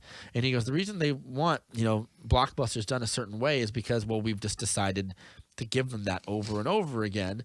The audience gets primed to enjoy those certain things, and it becomes a snake that sort of eats its own tail. And he goes, I'm not here to say whether or not it's good or bad that you like those things. And he goes, but because we've liked them clearly for thousands of years. Sure. And he's like, and he goes, but what I would hope is that like we don't let other things get lost in the shuffle. And he goes, eventually, the worst case scenario is other points of view become persona non grata in movies. And he goes, and this is a movie with its own kind of point of view and its own style and its own voice. It starts off with a big droning man's voice going like, talking about like this fight at the gates of hell and stuff. And I was like, that's a choice. That's a weird spice, and not everyone would do that. And you get a lot of these very Nordic character actors playing these characters that are very like the scene where they're hyping up before going to fight that. Yes. Yeah, and it's the guy telling the story, and they're all just and I've heard Eggers just be like, I was able to get away with so much of what I wanted to do, but maybe not everything, because I think he was just like, I wanted everyone to be way more naked. I wanted it to be way more primal. And it is really primal. It's quite primal. The whole concept of the movie is this idea that Amleth, Alexander Skarsgård's character, you're not a man yet. You're a wolf pretending to be a man, which is good, but that's still not honorable. Yeah, and if you stay a wolf for too long, you can't become a man. You go feral. Yeah. And because the character he becomes when we jump ahead is his physicality is feral. Like the way his body is arched, like he's always got his head slumped down, and when he stalks the battlefield, it is a force of nature. Yeah. It's a special effect in of itself, where he's not like some bowed out like warrior. He is a skulking killer. Half of the reason he made this movie was because he had been like he didn't really like understand or know a lot about like Vikings and the Viking myths, but his wife is a literature person or whatever, and she started. And they went on a vacation to Iceland, and she schooled him on everything. Well, He's the other cool. half of why he made the movie was he had to sit down. He had lunch with Alexander Skarsgård, and he was like, "Man, I've been wanting to do like a real raw Viking movie for a long time, and we haven't been able to find the right thing." And Robert Eggers was like, "Well, let me tell you a thing. I've been looking to do a little something about my people, and I just okay, Mr. Skarsgård." And so I think that he's able to get away with a lot of what he is able to get away with because the movie is accessible. Mm-hmm. And if it wasn't accessible, it would be a worse movie. Honestly, it's a movie that you want to take. You want to take people to do where they're just like, "Whoa, did that just happen?" When they were doing that berserker dance, I wish, because a lot of scholars and historians have theorized that berserkers would basically get themselves high on like ancient versions of cocaine. I was hoping they would do like some sort of weird drug, just like they did better. just taking this and just be taking fighting ancient meth. and killing while hallucinating kind of thing. But That the idea that someone is hyped on that is able to grab a spear in midair thrown by some mid fighter absolutely makes sense. Yeah, it becomes a little bit more believable. Right. Anyway, is it but the pump to the end? But so we're in this kingdom, and seems pretty nice. Seems kingdom. normal. We get a lot of great looks of like the yo boats and all Willem those. Dafoe's in this movie for like 5 minutes. He's the court a jester. He's supposed to be. Oh God. I knew him well. Uncle, he's Yorick. Yeah, he's Yorick. Well, Horatio. Like that's what he's supposed to be. yeah, because he does later show up as a skull, doesn't he? Yes, that's what I'm saying. He does show, Like, yeah, he is it's a obvious. Like if you're paying even a layman who's paying slightly bit of attention, but this is Hamlet. This is Hamlet. Yeah, Like, it's about the wife thing. He's not. This Hamlet is not obsessed with incest. No, He's more base and brute than that. there is a little bit of that, Right. But it's much more ambiguous or whatever. But There's also he's having sex with Anna Taylor. Yeah, Anya Taylor-Joy is also in this, and she's good. She's really good. Robert Eggers' muse. Yeah, She already looks ethereal and elven. And it's like, and she's supposed to be from like Germany in this or something. She's from the Berkshires. she's from the Ukraine. Right. She's in the Ukraine from Rus, because he's originally fighting in Rus. Yeah. Because when he runs away after, so his dad. I mean, spoiler alert for the movie. Ethan Hawke is killed by his uncle. By his brother, by Fjolnir, and it's a coup. He coups him. Oh, the little boy cuts off a dude's nose. Pretty great. Yeah, but they bag up his wife, and he runs away, and he gets on a boat, and he's like, "I'll avenge you, father. I'll save you, mother. I'll kill you, Fjolnir." And that is his coda, and that is his point of view for the next 30 15 years 20 or whatever, years, however or old something. he is. The age saving is weird because it's like Alexander Skarsgård's like 45, Yeah, and Anya Taylor-Joy is like 21. Yes, it is. But we just we have like to, I said last time about talking about this movie. I think when I was editing one of these episodes, I recognized it. I was like, I am slightly uncomfortable watching Anna Taylor-Joy become this buxomy sex symbol. Yeah, and she was 16 like 2 years ago. Yeah. I'm like she was in high school 2 years ago. She's pretending to have sex with this 50-year-old man or whatever. But also Skarsgård looks young enough and is built really well. And they cover him mostly with mud. And also, so I'd be like, I'd believe this guy's supposed to be like 30. Also, 25. like the fact, to be perfectly honest with you, and I don't know if this is a good or a bad thing. I'm surprised Robert Eggers didn't show these people raping, because that's definitely a thing that happened. Yeah, So- it's mostly a lot of slavery. It's mostly a lot of taking slaves. Yeah. Well, it's taking slaves and then killing slaves you don't want. Right. That was pretty like woof. Like when I saw that, I was like, and to be fair, like he doesn't shy away from it. Like Amleth doesn't. Amleth is morally neutral about it. He does this.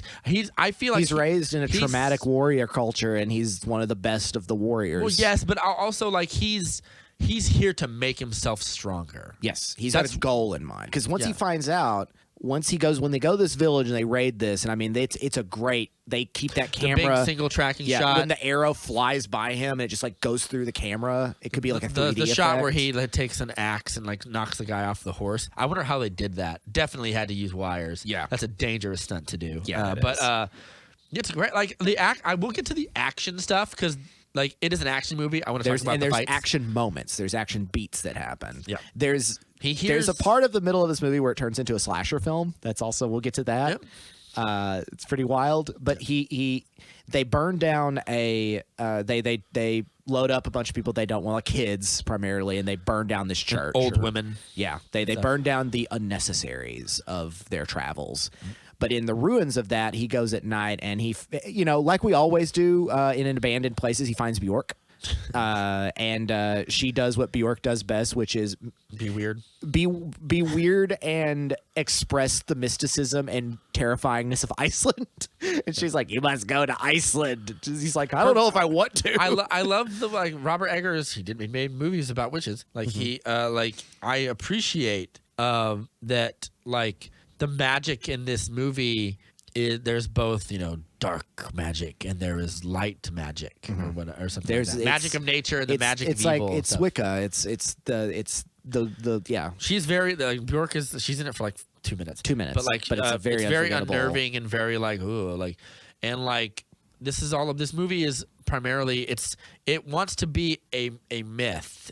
gods are real, magic is real, the spirit all those world things is are real, and like, fates are real. yes. And And I appreciate that, as opposed to just doing it like super grounded and real. Like, it makes the movie more interesting. yeah. Yeah. And so he runs into this soothsayer in the in the wastes of his destruction, and that's when it's like it's time. It's time. If you're looking for your uncle, he is in Iceland, and so that's when he's like, all right, I know what I have to do.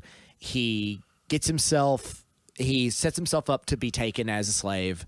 Anya Taylor-Joy is there, and a couple other people there, and they go to Iceland to be part of Fjolnir's caravan. And this is something I really like about this movie is you get an idea that when these men call themselves kings, it is so temporary. Yep. Because you find out that Fjolnir That is very historically accurate, by the way. lost everything shortly after cooing his brother and taking over. Yeah, like a few years. A few years later, some gone. other big jock Viking destroyed his village, took his empire, and now he just lives in essentially as the governor. He's still the king, but it is of a very small, rural village in the mountains of Iceland where nature is constantly at force with you because, one thing, there's a volcano ever stirring in the background. Yes. Metaphorically about the violence to come. Yeah. And so Amleth gets there. Yeah, I find that really funny. I find that whole thing really funny about and then he lost everything because he turns out he was a shit king. He's good at cooing his brother. You can be a good king and still lose everything. Right. And but it shows it's kings and leaders are only the ones that win. Also, he was killed by King Harold of Norway, or his kingdom was sacked by King Harold of Norway, who is a real historical figure from the show Vikings as well. Shows up in that. So he tried to he fucked around and found out. Yeah. And got taken over by a greater. Which is this is also where he meets Anya Taylor-Joy. Mm-hmm. She's one of the slaves or whatever. And she's kind of very much just this is how it goes, but she's clearly has some magic and some connection, obviously, from because they're coming from Russia back to Ukraine. They're heading to Iceland. Yeah. A lot of travel. Yeah, And at this point, also, when we last met Nicole Kidman's character, the Queen, she was pregnant. Yes. And now her son they have two sons. Yeah. One is Fjolnir's son, and then one is the son that Gudrun had with Ethan Hawke. Yeah. And so that's kind of in play. They're kind of keeping all this royalty. She hasn't aged a day. Yeah. There's a theme in this movie about it's one of the prophecies particularly, but it's also it's a theme that I think shows up more than once is the idea of vengeance versus peace or whatever. Where someone tells them one time you will have a choice to make of to spill blood or to embrace sort of the peace of your family or whatever, and what you choose will affect what happens or whatever. Right. Not just that, we constantly go back to this vision of kind of the tree. What is it? The Yggdrasil? Yggdrasil. Yeah, the Yggdrasil, the god tree, and you see all the lineages, and that kind of reminded me a little bit of Green Knight. Yeah, got a little bit of that vibe from it, but Robert Eggers is accessible David Lowery. Yeah, there you go. Even though David Lowery doesn't both always weird do emo mythology. dudes, yeah. So they are now in the village, and it's he starts seeing red, and he's like, I got a plan. But first, I got to get this sword. Yeah, Draugr, the Nightblade. Yeah, the Nightblade. This is when I first. So many great visual stuff about living in a time before light pollution is that it's so bright and the stars are so heavy, and there is something very mystical about that, even though that's how it used to be. Yeah, he goes to meet some dude. I can't remember his name. Yeah. Some old dude, soothsayer. So the guy tells him you're still a wolf or whatever. Yeah. And he has Willem Dafoe's skull because Fjolnir hated him anyway because he's just whipping his cock around and being a dickhead. Yeah, and he makes fun of the queen. Yeah, you can't stand that. I think we may see Willem Dafoe's actual penis there. It's legendarily huge, is what I've heard. Yeah. I don't know. I couldn't. It looks like an extended sausage. I didn't even remember. I didn't even see. Does he flash his dick in the movie? I think so. It's in shadow, but No, I think he was like miming masturbating. Or Yeah, something. it's like, oh, you got to fill her up and all that. Because there's the scene where Ethan Hawke and young Amleth go like through this gauntlet, and there's Willem Dafoe. He's not just the fool; he's also like this shaman. Yeah. and they have this great, or he's got his big Willem Dafoe face. He's like, you will become the thing right there. And they're just like howling, and they're going feral. It felt very like I was waiting for something weird like this about farting and wolves and dogs and stuff, and I was like, it feels very like Robert Eggers. He's like, this happened. It's in here. Also, we got Ethan Hawke on set. We use that physicality. Yeah. We got Willem Dafoe. Use that face. Yeah. And so they're howling and drooling and acting like beasts. And that's where the idea is like underneath all of this is that wolf culture. You know, this idea that we are like shapeshifters. We are men and we are in wolves. Norse mythology, there's the Thor fights Fenrir, the great wolf. Great wolf Fenrir. Yep. Yeah. So like everything feels right or whatever. I want to talk about the Nightblade because this is a cool scene. This is a really cool scene. This is one of my favorite scenes in the movie. Yeah. This is where the movie goes from could it be reality to like there is magic like in this a is hard right turn. This is a myth. So he's told about the sword Draugr. From this other shaman or whatever, and he tells him like, but it's a special sword. It's not just like any sword or whatever. And the trick about this sword is you can only use the blade at night. There's several parts where he tries to pull it out and it won't let him because he must use the blade at night. And it also implies that the blade is kind of evil, like the blade poisons you in a way. So like using it obviously gives you superhuman abilities of killing. Yeah. Well, it's such a powerful blade that just having it makes you just hungry of power. Undeniably more lethal in battle. But in order to win the blade, you have to fight the keeper of it, the who lives beneath the mound. And there's this big. It's like a giant. It's like 9 because Alexander Skarsgård is a tall man. Yes, this thing is like in the Skarsgård family. Yeah, this thing is like 8.5 feet tall or something, and it has like superhuman strength. It's the fight we wanted from the Green Knight. Yes, yeah, it is. It's the fight we wanted. Yeah, but like David Lowery would never dare to make an action movie. Like this is why this movie succeeds. Yeah, where the Mound Dweller. Yeah.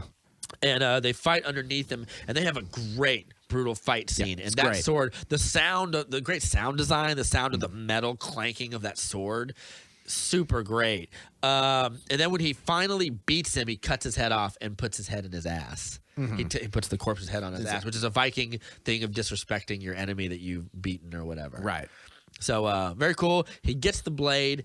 He almost immediately tries to kill Fjolnir, but he remembers like Fjolnir is in the back of the. He tries to like he grabs I can't remember what happened. Annie Taylor-Joy rubs her menstrual blood on his face. That's what happens or whatever. Well, I think the thing is he's like no. I don't want to just I need to make him suffer. He knows he can't kill him yet because this ends at the volcano. Right. So he goes. But he also is like, I need to sell him misfortune. So he takes, and there's a nice. So he puts the blade to bed. He goes, so sleep, night blade, until our next meeting or whatever. Yeah, it's good. And then it's just becomes kind of him slowly sabotaging this little farm thing that they're on. Because like it's weird because like if Fjolnir was a king, but he still has a bunch of guards that follow his orders and slaves and a bunch of land. Have we talked about the sport game? We'll get to that. We'll get to that. That happens later. That's what I'm talking about. This is part of his. So he's got He has like a machination plan of like I will be like the wolf at their throat or whatever. And he's because the oldest son also has like a cadre of dickhead friends. Yeah. And there's the and the guy who got his nose cut off is still there. He's like kind of like his second in command. Yeah, he's a real piece of shit. Yeah. So him dying is one of the gnarliest deaths in the movie. It's pretty good. But so we go on, and I think the first thing that he tries to do is he wants to see his mom, just to see if she's alive or she's there or whatever. I think he's like worried that she'll recognize him, and when she sees him for the first time, it's like a big anticlimax for him or whatever because he sees her like a baby or something, or with she's in like some room and he's carrying a thing. And he's a shitty slave, and everyone's mean to him. Like everyone's very mean to him. Like someone said, he's got few friends. like all the he's got bad vibes. yeah, but so he begins a plan to sort of sabotage this farm and earn some respect among the higher ups. Mm-hmm. And that's sort of where we start with this game. That's one of the things that the game does well is that this game, which I think Robert Egger said literally translates to ball game in Norse. Let's see. It's I can't even remember what it's called, but it says he also, historians have theorized that the game had no score because fuck the score. The point of the game is to beat the shit out of each other. Yeah, ball game. It is Natikir. Yeah, an ancient ball game made by the Vikings. And it's just now played. It's hockey with less rules. It's almost like it's a bit like rugby a little bit, or not rugby, polo. Yeah, they have because it's got a big old bat, and you're supposed to hit a single stick to get points. In between that, you beat the shit out of each other. Yep. It's just an excuse to do that. And when I watched the scene, I was like, is Alexander Skarsgård holding himself back a little bit? Because it seems like, I mean, he's pretty good at killing folks when we see him like raid that village in the Ukraine or whatever. So I was like, he could probably kill this big son of a bitch real quick if he wanted to. But like he ends up so like eventually they keep losing and losing, and the little son, little prince is like, you guys suck. Play better. It's like a kid whose dad brought him to the Red Sox game and turned him into you guys suck. Yeah, and they stink. He eventually, the thing that earns Amleth some prestige or whatever among them is like this other crazy lunatic berserker on the other team kind of like backhands the kid out of his way because all he can think of is winning this stupid pointless game. Right. And he's about to. He puts the ball up to his head. He's about to like crochet this kid's head off too. Yeah, or something. And Amleth's like, yeah, and then grabs him and he like beats him to death essentially. Right. He caves his head in with his head. Yes, if I'm not mistaken. And everyone's like, good show. And they're like, do you want women now or whatever? Like, do you want things? We'll give you the Ukrainian girl that you're always looking at. Yeah. Yeah.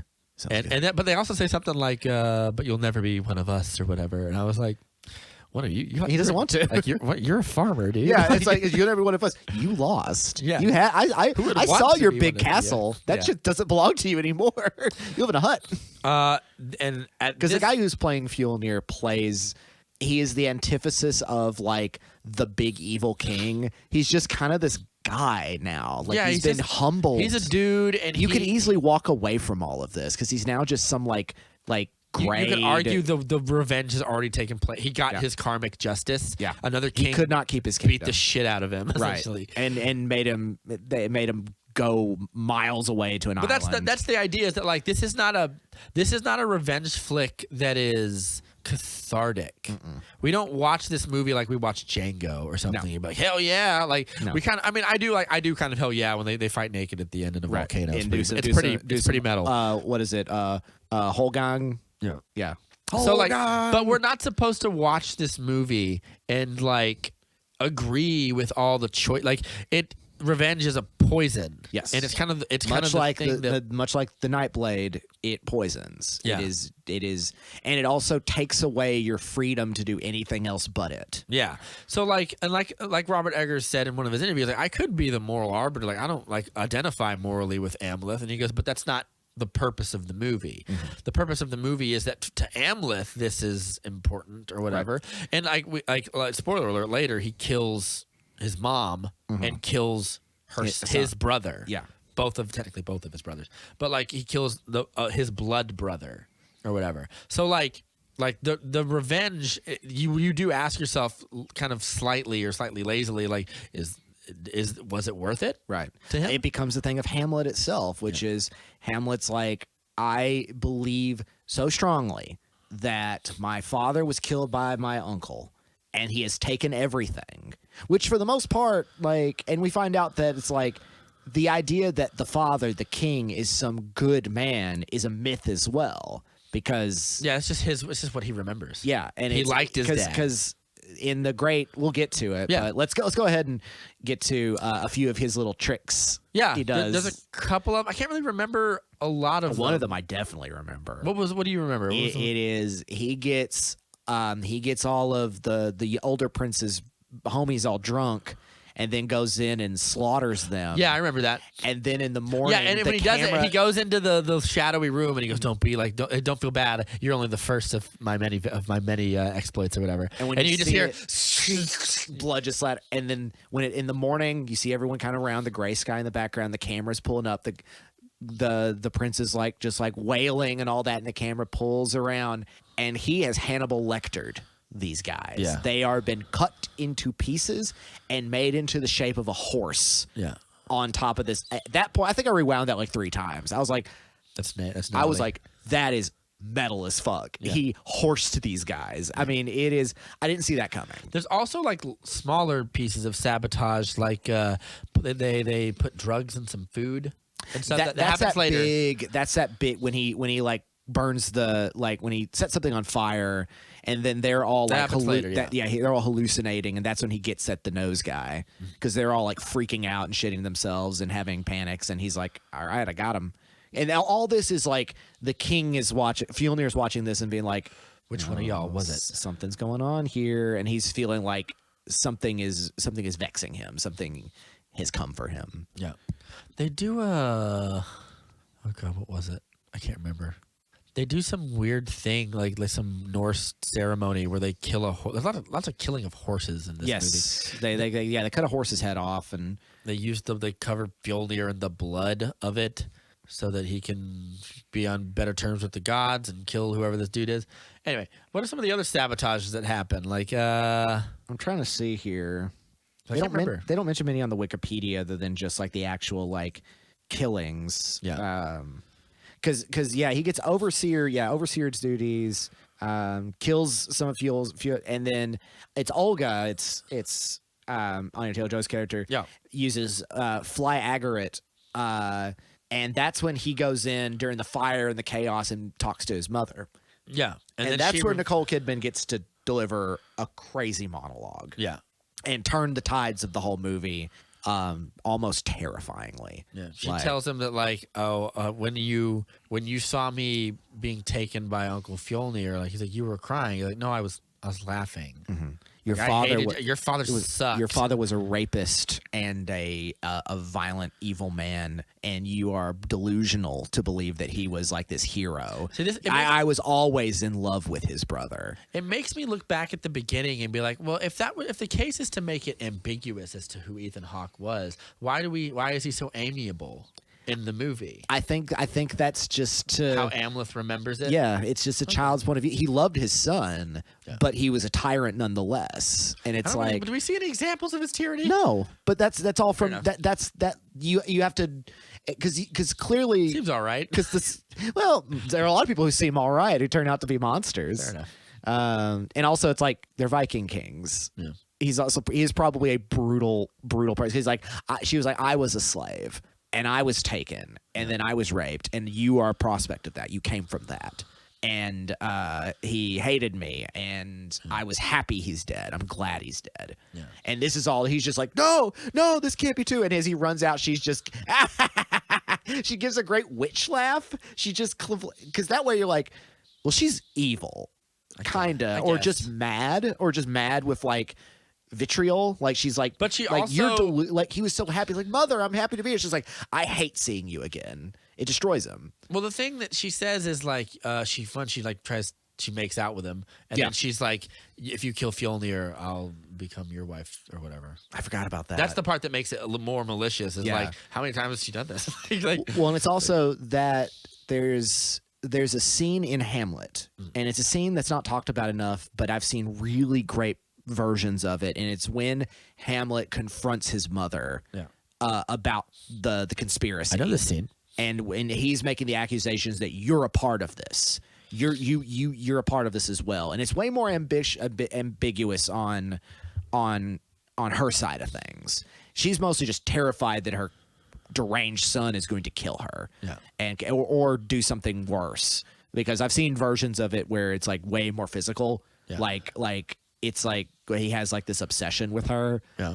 And that's more what this has to do with than it is about his father. Hamlet's a very troubled young man. Yes. He's a very troubled young man. Hamlet is crippled by his own intellect. Yes. Yeah. Which makes him one of the greatest characters in fiction. Yeah. He's like Lex Luthor. His ability, his need to be the smartest man in the room makes it impossible for him to let go of anything. Which is so interesting because this is a character whose brawn is so much his power, but he is also very tactical. Yeah, sure. And it's mostly for a life of obsessing over vengeance. He's thought about this plan for a long time, and now it's here, and he's relishing in it. Until that moment, that's when it becomes desperate. And so, let's see. I think the time comes. He immediately leaves. Oh, he kills and kills the older brother. Takes his heart. Yeah, Yeah. Or does he? You don't know.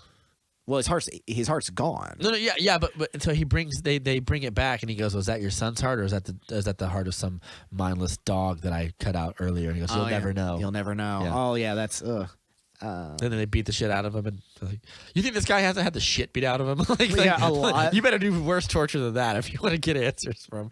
They tie him up to a stock or a thing. Well, first he runs with. They start questioning people, the slaves, like who's responsible for this or whatever, and he's about to kill Olga. By this point, we should also recommend like they've had sex by this point, so they're sort of an item or whatever. They're in love. Yeah. Whichever love can come from this situation, they're in love. Well, I would argue that some real love probably does come from the situation, but he has the question of like, oh, I can choose peace or I can choose violence, essentially, and they do violence. Your children will become kings, and he kind of recognizes the prophecy or whatever, right? Because the prophecy happens while he's, chained up and everything, and the ravens come and release him. Yeah, and clearly there are fates at play that are on his side to complete this quest. I think that's also supposed to be like the idea that like whenever like ravens show up, it's like they're the eyes of Odin. Yeah, that's right. Mm-hmm. So like again with birds, it's the gods trying. Robert Eggers and birds. They're the gods sort of trying to. It's sort of him reading into like, oh, the gods are on my side in this conflict or whatever. So they beat the shit out of him, and they tie him up in the thing. A guy tries to take the night blade out, and it doesn't work. He just throws it away. Yeah, Idiot. Because he's gonna take that blade when he gets out. They come back, and he's gone. And I believe he takes. Oh God, he takes her with him, right? They're trying to escape. They're gonna get on. They're gonna get on the last boat out and like go back to the mainland, and it's like everything's gonna be great. Our children are. He's already seen the vision. It's like down the line of the drizzle, and it's like. But before that, he has like a hallucination of the Valkyries. Well, also he does that big hallucination situation where he burns the thing and like starts slaying all these guys, and we already mentioned that. But that's where he gets the. How does he kill Noseless again? He kills him later. Or he kills him when he goes back to the village. He's like, I can't leave them alive. I have to go back and do this because my children will never be safe. That's when he kills him. Okay. But before he does that, they have a sexy scene in like a hot tub or whatever, or like in a hot spring. Hot springs. And then after that, he says like, I don't know exactly what he says, but he says something like, I never really thought that I would have the time for like love because I've been so obsessed about this for like my entire life. And they have kind of like when they finally get to the boat or whatever, he's like, I can just leave all this behind and just be happy. And he goes, it's something I thought about. And then he realizes that she's pregnant with his children, or what he thinks will be his children according to the prophecy or whatever. And that if he doesn't kill Fjolnir, they'll never be safe. Right. And then he leaves, and she does some sort of magic. Yeah, she's trying to make the boat go faster or something. Call out to something, and because we find out it's like apparently their children will be like great leaders, like unifying leaders, and like truly great. And he's like, but you're right. Like he's like, I cannot leave this strand undone. Yes, you can. He's a farmer. And most of his army's been killed now. So. And if he comes to kill you, you can probably kill him. Like it's fine. Anyway, but so he goes back. He tragically goes back, and he just he has a big fight sequence at night where he kills a bunch of the other dudes, and eventually he works his way around this hut and sneaks up on. It's very reminiscent of the raid earlier. He's using a lot of the same tactics. Sure, yeah.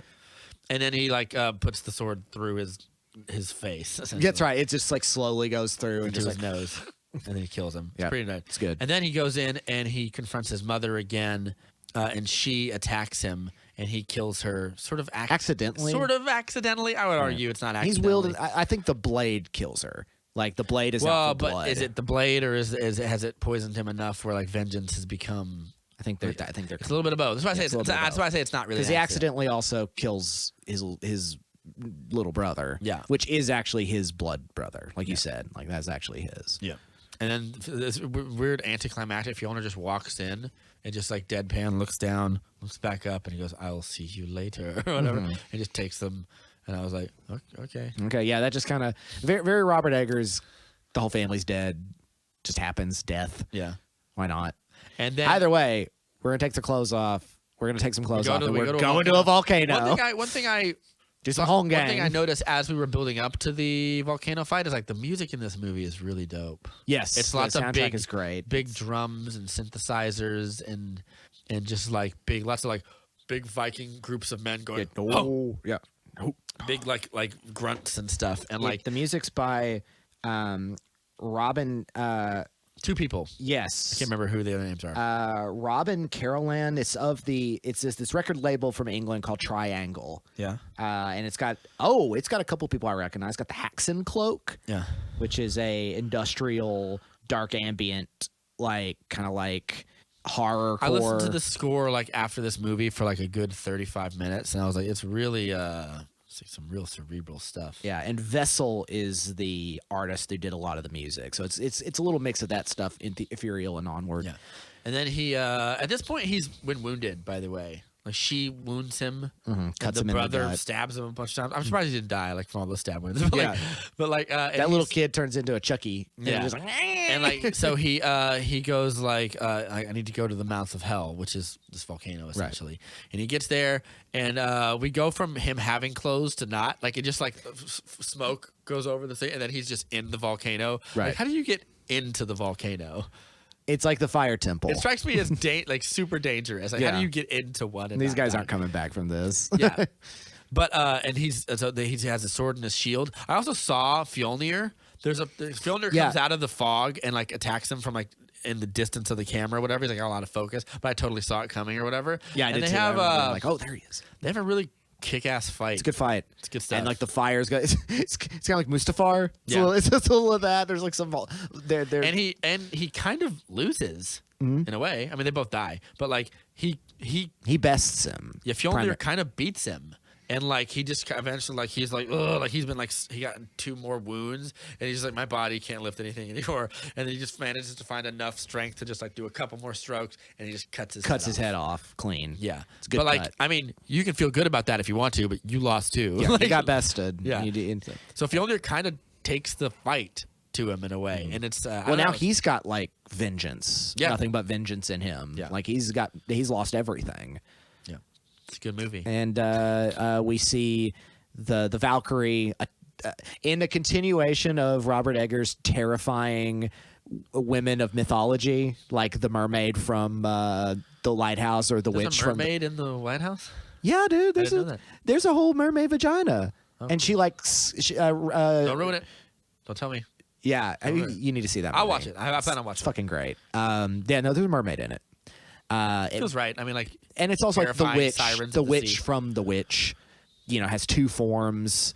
One is of a terrifying crone, and that's like really gross. one's and a sexy. one's a sexy redhead, and it's like, but they're all terrifying. They're all these ideas of like these, but then the Valkyrie is also that. It's she's got the she got a grill. I would argue the Valkyrie's pretty cool. Like I would hang I mean, out it's with the cool. Valkyrie. Yeah, but like- she takes him to Valhalla. Yeah, essentially. Yeah. But I would argue like the witch from the witch is the worst. It's like Yeah. she kills a baby and mashes And it. mashes it so It's she could just be gross. able to fly for a little while. Yeah, it's pretty gross. Yeah. Yeah. But I don't have anything else to say. It's a good movie. It's a good movie. It's a good movie.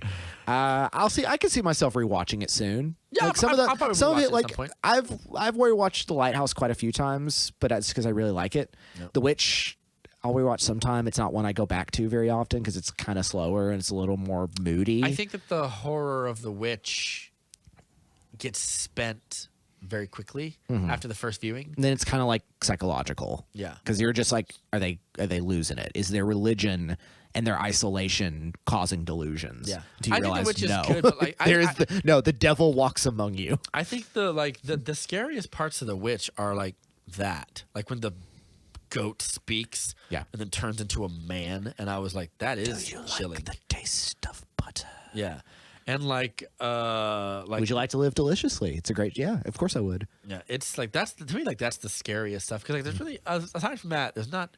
It's a lot of like tension and build up, but I'm like, There's some visual elements that are very upsetting. yeah, Like when she thinks that she's nursing the child and it's a crow like biting at her nipple. yeah, And she's just like she loves cackling. A lot of cackling. and like when like the witch is in there sucking a cow, like a cow's teat or whatever, and like that witch just kills those children. Oh yeah. It's horrible. Yeah. Like, but Lot of like, I feel like lot of for a killing. movie that's like it feels so scary, it's surprisingly bloodless. Like, it needed Ari Aster to be like, no, like, have her rip the children in half, or like something just have that deeply goat upsetting, Kick someone's face in. Where's that face going in? or just something gross. Yeah. Yeah, We get more of that here. Yeah, Like I said, a group of guys gets horsed. I wonder what he wants to do next. I think he's gonna take I guess it's not Nosferatu, but like, Yeah, and I don't know if he'll get a chance to do that. I feel like he might be trying to take a break and kind of reestablish. And the one thing he has said is, I don't want to do anything modern. I don't care about that. That's not interesting to me. Yeah, that's fair. I'm a history guy. I could have told you that. Yeah. Like, I don't want to go any. I think he's like, I don't want to go any further than like 1920. Yeah, Because the lighthouse is like 1901, yeah. 1902. It's far enough away that 1899. we see it as some weird distant time, Right. That But it's modern exists enough that only it's in like- our history books, or Right. whatever. No one alive from that time exists anymore, or whatever. But I really liked this movie. If you're down for like, if you're down for something like you're sitting down, and you want to watch like an epic and like the feeling of like a classic epic, but not. It's not so much an epic in the sense of like Kingdom of of like Kingdom of Heaven or like Gladiator or something like that. It's a little more cynical. It's a little more. Oh yeah, this is not like It's not a happy ending. Those are like historical epics, Right. And they're about sort of it's not as morally ambiguous, to say at the very least. If you're a history nerd, you got to watch this one. I would say if you're a myth nerd, you should You got to watch this one. Yeah. Like the history is kind of second fiddle. Like it's really It's more about- history in the aesthetic. Yeah. History in the details. He loves the details. Like the way everything looks, the way everybody's dressed, the way the language is used, the visual elements. Those are all like he painstakingly put those together. Yep, I love it. Yeah. I like the Northman. I share his exasperation that the movie didn't do financially great. Yeah. Like it's a pretty big flop, and like to like this movie lost bare minimum of like $30 million for the studio, which sadly, and I'd love to hear what you think about this, is like studios will take that into account when they're hiring you or not hiring you for a project they're doing. Yep. They'll look at the last thing you did and be like, did it do what? Like, what did the Lighthouse do? The Lighthouse wasn't made for a lot of money, probably, but like, I'd be very interested to know because The like Lighthouse. he has a lot of Robert Eggers has a lot of critical acclaim, but like, I'm curious as to like what he's going to be able The to. Lighthouse was made for $11 million. What did it make back? 18. That's good enough. Yeah, it did well. But that was only from A24. Yeah. And the Northman is through Regency. This one did not come through A24. Yeah. And so that's already a big difference. yeah, so, like, I he don't- may need to go back home to all the indie boys and all the indie girls and say, But hey, I don't- did you go out and try to do one of the things? Come back to A24. I don't think We'll take care I don't of think he you. wants to. Think he wants to branch out? I think he wants to like. I think his movies kind of feel like they get bigger and bigger. Well, I hope it so. belongs. Clearly he can do bigger and with more. It's just audience. Yeah. What do you I want? don't know. Like, how do you feel want? about that? As like, I don't want like movies like this to cease to exist. Well, then what's the because that's the point. But it's like Then you're only getting indie festival flicks and you're getting giant big blockbusters that we're always going to see. but this is in that line of like indie blockbuster sort of thing because it's blockbuster enough, but it's not like again Alexander Skarsgård's not a name that brings in the audience. Yeah. Anya Taylor-Joy is more of that than anything else, but she can't lead a movie. Yeah. Like it's still indie enough and Regency's still small enough. It's not like Warner Brothers put this one out. Yeah. But I think it is I mean, I don't want to be an anti-Marvel reactionary because either way, these movies are still going to come out. Yes. Like, I'm still going to get to see Ari Aster's next movie. Whenever Robert Eggers does another film, I'm still going to get to see it. Whenever anybody of the A24 ilk gets to do something, I mean, you just saw Men. That's not a movie that's going to be a big one, but no, it's not. It still came out. David Cronenberg's is still going to come out. Here's the thing about like Marvel, the Marvel Disney question. I think the reason people and it's not just Marvel, I should note. This is also Harry Potter, not anymore because the Fantastic Beasts movies have crumbled. Star Wars, but not much anymore. It's always the tentpole big. Well, the reason films. I think the reason people zero in, like people like Ridley Scott or Francis Ford Coppola or Robert Eggers, bring up something like that is because here's the thing: when Warner Brothers makes a big DC blockbuster, that's their big property right now. It's the DC films, and I guess Harry Potter. Although those Fantastic Beasts movies haven't done fantastically well. The first one did really well, and then now it's second diminishing returns, and this one was a bomb. Yeah. So like, but also it's COVID fatigue as well. People are slowly getting back into theaters, and they're really like, put these movies out now, and people are not ready yet. But Top Gun Maverick killed it. Top Gun Maverick did amazing. Like the reasoning is like, well, you can't blame it on COVID now because people also Tom Cruise never fails. Cruise can't lose.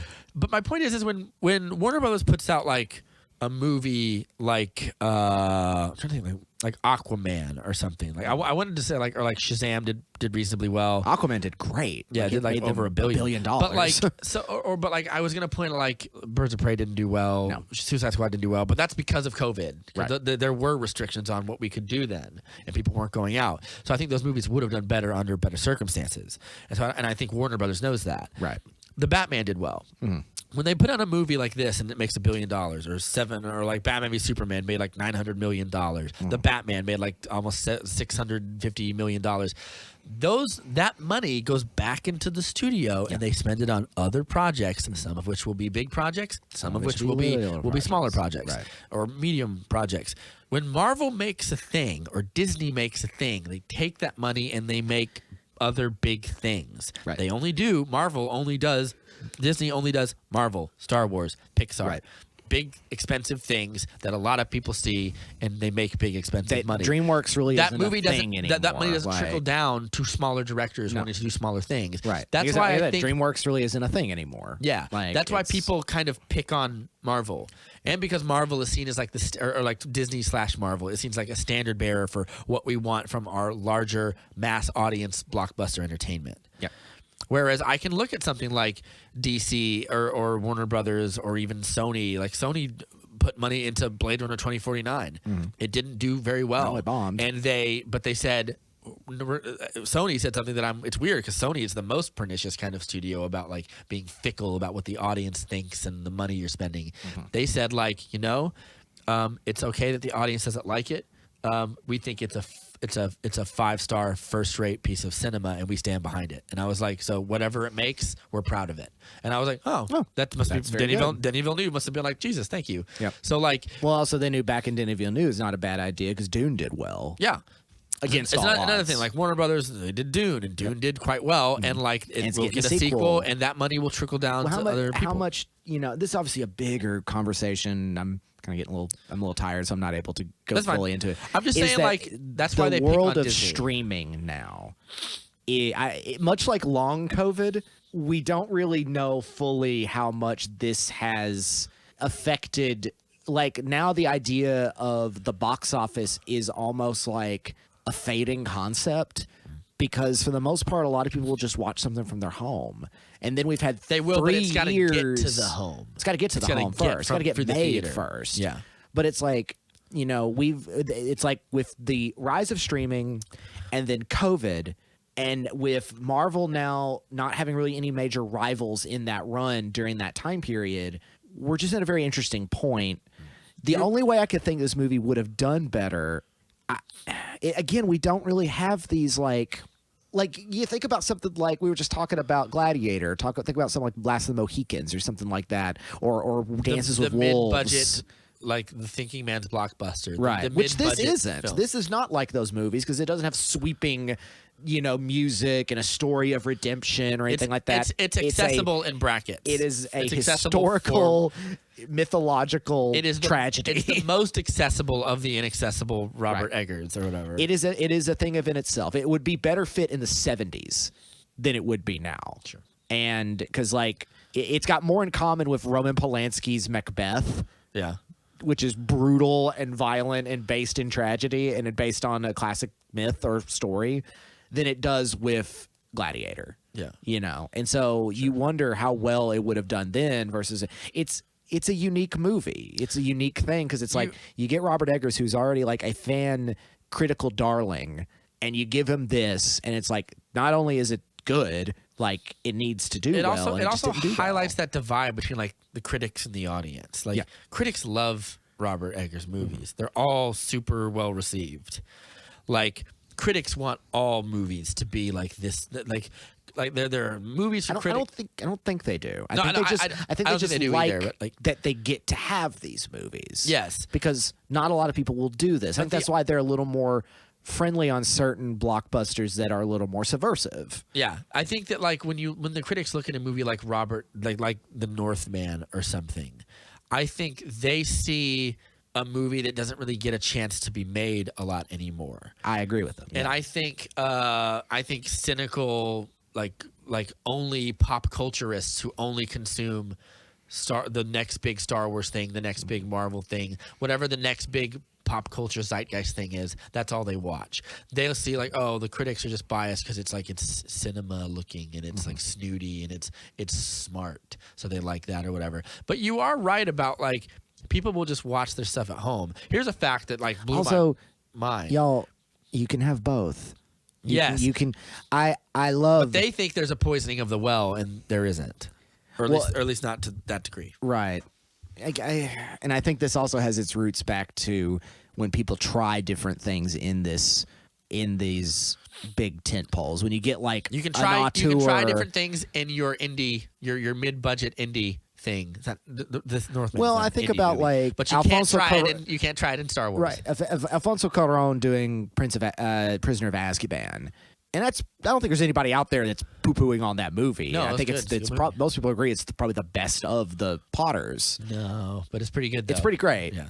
The later Dave, what's his name? David Yates. David Yates ones are probably the best. Yeah, but he has diminishing returns. The tone that he created has been ubiquitous for like 8 movies now, and I'm tired of it. Get somebody else. And that would probably help a lot with these movies. It would. If somebody else other than David Yates was griming it up. Like, he reached peak with me around Order of the Phoenix. Hallows 2. No, Order of the Phoenix was the freshest because we get that boss fight between Dumbledore and Voldemort. Yep. But like the Deathly Hallows stuff is like where it reached its peak for me because like everything else was still going up now, and I was like, oh, it's new and interesting. We've reached critical mass, and then it's like now we're going down. It's also very far down. It's the end of the story. Yep. Too. But you are right about like people will watch something. Well, that's why everybody's doing television. Yeah. Television is streaming shows are now more important, I think, than mid-budget movies. Like there are no mid-budget movies anymore unless they're like it's going to be on Hulu. A Predator movie is only going to be on Hulu. I don't think they're going to show it in theaters. Yeah. Netflix used to be that. It's starting to diminish because they already said they're going to start moving away from doing good movies essentially, and they're just going to start doing whatever TV series, YA novels, and like stuff. Whatever. Someone said Netflix. So Netflix is going to stop doing Scorsese movies and is going to start doing like crappy B-rate movies based on YA fantasy novels and documentaries about unlikable comedians saying unlikable things. That's their brand now. And also, animation could go suck it, even though they have some of the best animation out there. I kind of think it's a bunch of nothing. I don't. You think it's a nothing burger? I don't believe them. You're gonna stop doing The Witcher? Fuck out of here. Well, I mean, they're talking about cinema. They're not gonna start. They're not gonna. Even though, like, for Scorsese, like the Irishman was a huge success, and it was a huge success for them. Yeah. And got them Oscar nominations. Same with Marriage Story. Yeah. You are We've right. gone a long way off from the Northman. Well, but I think it's worth pointing out because he was kind of disheartened about like the fact that it didn't make a lot of money. Yeah. And you're allowed to be upset when your movie doesn't like. I think Especially when you put a lot of money into it. I think personally as a creator, I think the worst thing to happen is the opposite, when you make a lot of money and everyone shits on it. Like, because then you're seen as like, people will, if a lot of people go and see your movie and go back and see it, critics think that means nothing. I think it means something. The reason like Michael Bay made 5 Transformers movies is because it created an audience of people that wanted to see them, whether I like them or not. Right. You don't make $1 billion. The Fast movies are a great example of that. You don't make $1 billion in box office without people liking your movie. Right. So that critical score of like, it has like, I don't know what the Transformers movie had, like a 23% or whatever, means nothing to me. Like, I don't like I agree the Transformers movies are largely bad, except Bumblebee, which is quite great. Which is but Bumblebee, yeah, Bumblebee's the odd Bumblebee out. Yeah. But somebody, and it is indeed the audience of people who just say, But I want to go watch a movie. Yeah, but I for don't some care what it people- is. yeah. I want to buy hot popcorn with butter, and I want to sit down. I want a big old screen to yell at me for 2 hours. But for some people, when they decide what to look at, they are looking at the critical rating. And Right. Robert Eggers is batting 3 for 3. He's got 3 great movies that almost everyone who saw them liked, but not a lot of people saw them. Is the inverse. Which I mean, here's a the Witch factoid. the Witch and the Lighthouse, of course, made its returns because it's already budget low. Yes. And this is budget pretty damn He high. shot The Witch in one location, Yep. with one camera, with one like cast, 4 people. with a few special effects stuff, and other than that, like You can make that for $5 million. pretty easy. Yeah. In fact, let's take a look at The Witch real Yeah. quick. Here's a fact that dropped my jaw, because this is not including HBO Max numbers. This is not including their subscription numbers. Guess the budget for The Witch $4 million. on the top. Yeah. You got it. Guess how much it made back? Ooh, 13 million. 40. 40 million, 40 really million, good for him. made 40 million back on that. Yeah. It's Big that's financial That's what we call the success. 300 syndrome. Yep. You make it for Well, 40 million. You make back 400 million. It was Like, also, it's 2015, and the idea of what A24 is becoming is starting to take place. Yeah. And so people are going to see these quirkier, more interesting period horror movies that are coming out of A24, and that makes one these day we're people gonna look back at superstars. A24 and be like, remember when A24 was dope, and now they make stuff like Men that's weird and no one likes or whatever. Here's a I have to see Ben because I love Alex Garland. I do too. It's weird that I don't like it. I'll tell you. I've heard the ending is shocking, and that's all I need. That's what It's I wanna shocking to what end? know. Okay, Like, I'm anyway, curious. But Is it on anywhere to watch? it will be soon. Don't worry. You saw it in theaters? Yeah. I should've saw it in I went on a date to it. Me and this chick went and saw the movie. Men. And I was like, I'm sorry for bringing you here. Well, at least it wasn't Crimes of the Future. Yeah, or something. Did you know surgery is the new sex? Yeah. But here's a factoid that dropped my jaw, and is exactly what you're talking about when it comes to streaming. Or not even with streaming. So this is not counting HBO Max numbers and subscriptions and upticks. Right. When Zack Snyder's Justice League hit Blu-ray, how much money do you think it made? Blu-ray sales? Yeah, just Blu-ray sales. Not looking at streaming numbers, because that's probably where it made more of its money. But like, what do you think it made? Oh, I mean, about like 50 million. Like $70 million. 70 million? I'm not shocked by that. That's good. That's really good. For for a movie that's already been Is made. that on rentals, like Redbox, No, or just on purchases of DVD I don't of think Blu-rays? it includes rentals. I think it just includes like people who bought the Blu-ray or whatever. Well, also consider this. That's mad bank. But consider this. The Snyder Cut had a giant fan base around it that no movie has had in years. Yes. That's almost an anomaly. You can't bring that one up. I agree. But my point is, There's like, not the but you the also can't release release the the rele- Snyder Cut in the release the theaters. Eggers cut does not exist. No, I know. But what I'm saying is like the that movie had a giant fan base, but like you can't release that movie in theaters. Right. You can't release it for. I mean, you No, could. You, can't, It's but not going to make any you money. can't. Uh, They did the right thing, which is do it through HBO Max. when and it ended up came being on successful. when it found its home on streaming. Mm-hmm. And I think you're probably right that movies like this are going to find their home on streaming. Right. Now, some people like Robert Eggers, because this is a very nice, I would argue, visually, it's a very nice looking movie. It's his nicest looking movie. Yeah. And I would say, like, he wants you to see that on the big screen. When he wants you to see a gruddy, foggy, black and white New England misty lighthouse movie where the frame is one singular frame, that's what he wants. Yeah. In this, he's like, I want you to see the plethora. I want it to be a capital M movie. Yeah. So I can do both. I can switch. I understand his lamenting of like, well, now it's just everything that's interesting will be on streaming, and the theater is for big blockbusters and the occasional champion that sort of sneaks through or whatever. Yeah. And I feel like that's not completely untrue. Yeah. Like, and it's also fading generations. Other people have said that. Ben Affleck said that. Yeah. Like, and I think we need to take a moment to say, like, yeah, they know. They've been doing it for a while. They're in the studios. They're sitting with the committees. They're rubbing their temples and all that, and are like, this is the end of something. We don't know quite what it is, but it is the end of something. And it is like our movie theaters, the ones that are going to be able to stay open, are they going to be more like carnival rides than places to watch anything?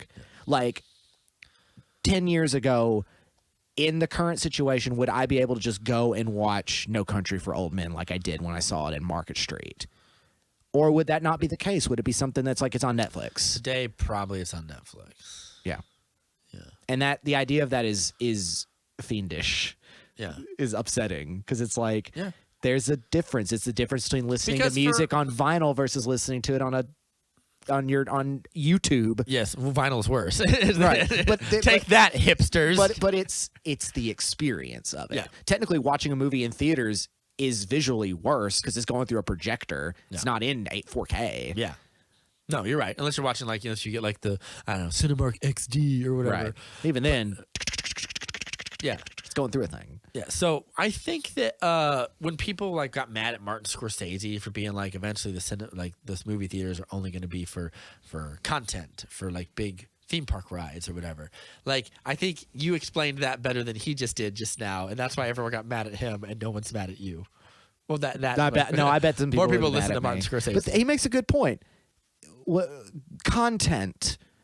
Make more content. We live in a culture that is like, desperately, I need content. I don't need substance. I don't need a thing. There's been lots of content of film in the last 30 years, and a lot of it went straight to VHS and was never heard from again. Yeah. But things rose to the top.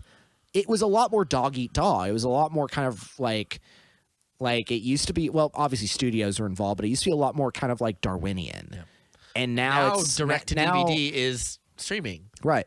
But, all those Bruce Willis movies where they took advantage of his aphasia and just made a bunch of shitty movies of him and Frank Grillo that dads will sit down and be like, well, it's Bruce Willis. I got to watch it. I guess that works. Redbox exists. Yeah. That's where all those movies go. They go to Redbox. I suppose. Someone goes to get their prescription at the Walgreens. It's why I don't believe Netflix being like, we're gonna stop spending money on those sort of big projects and we're just gonna do series and like, I guess you said they're not going to be doing more animation or whatever, but they're pulling back on it. But they also just greenlit Rebel Moon, which is probably going to be their most expensive project ever. And I'm like, well, but Snyder is on the ups.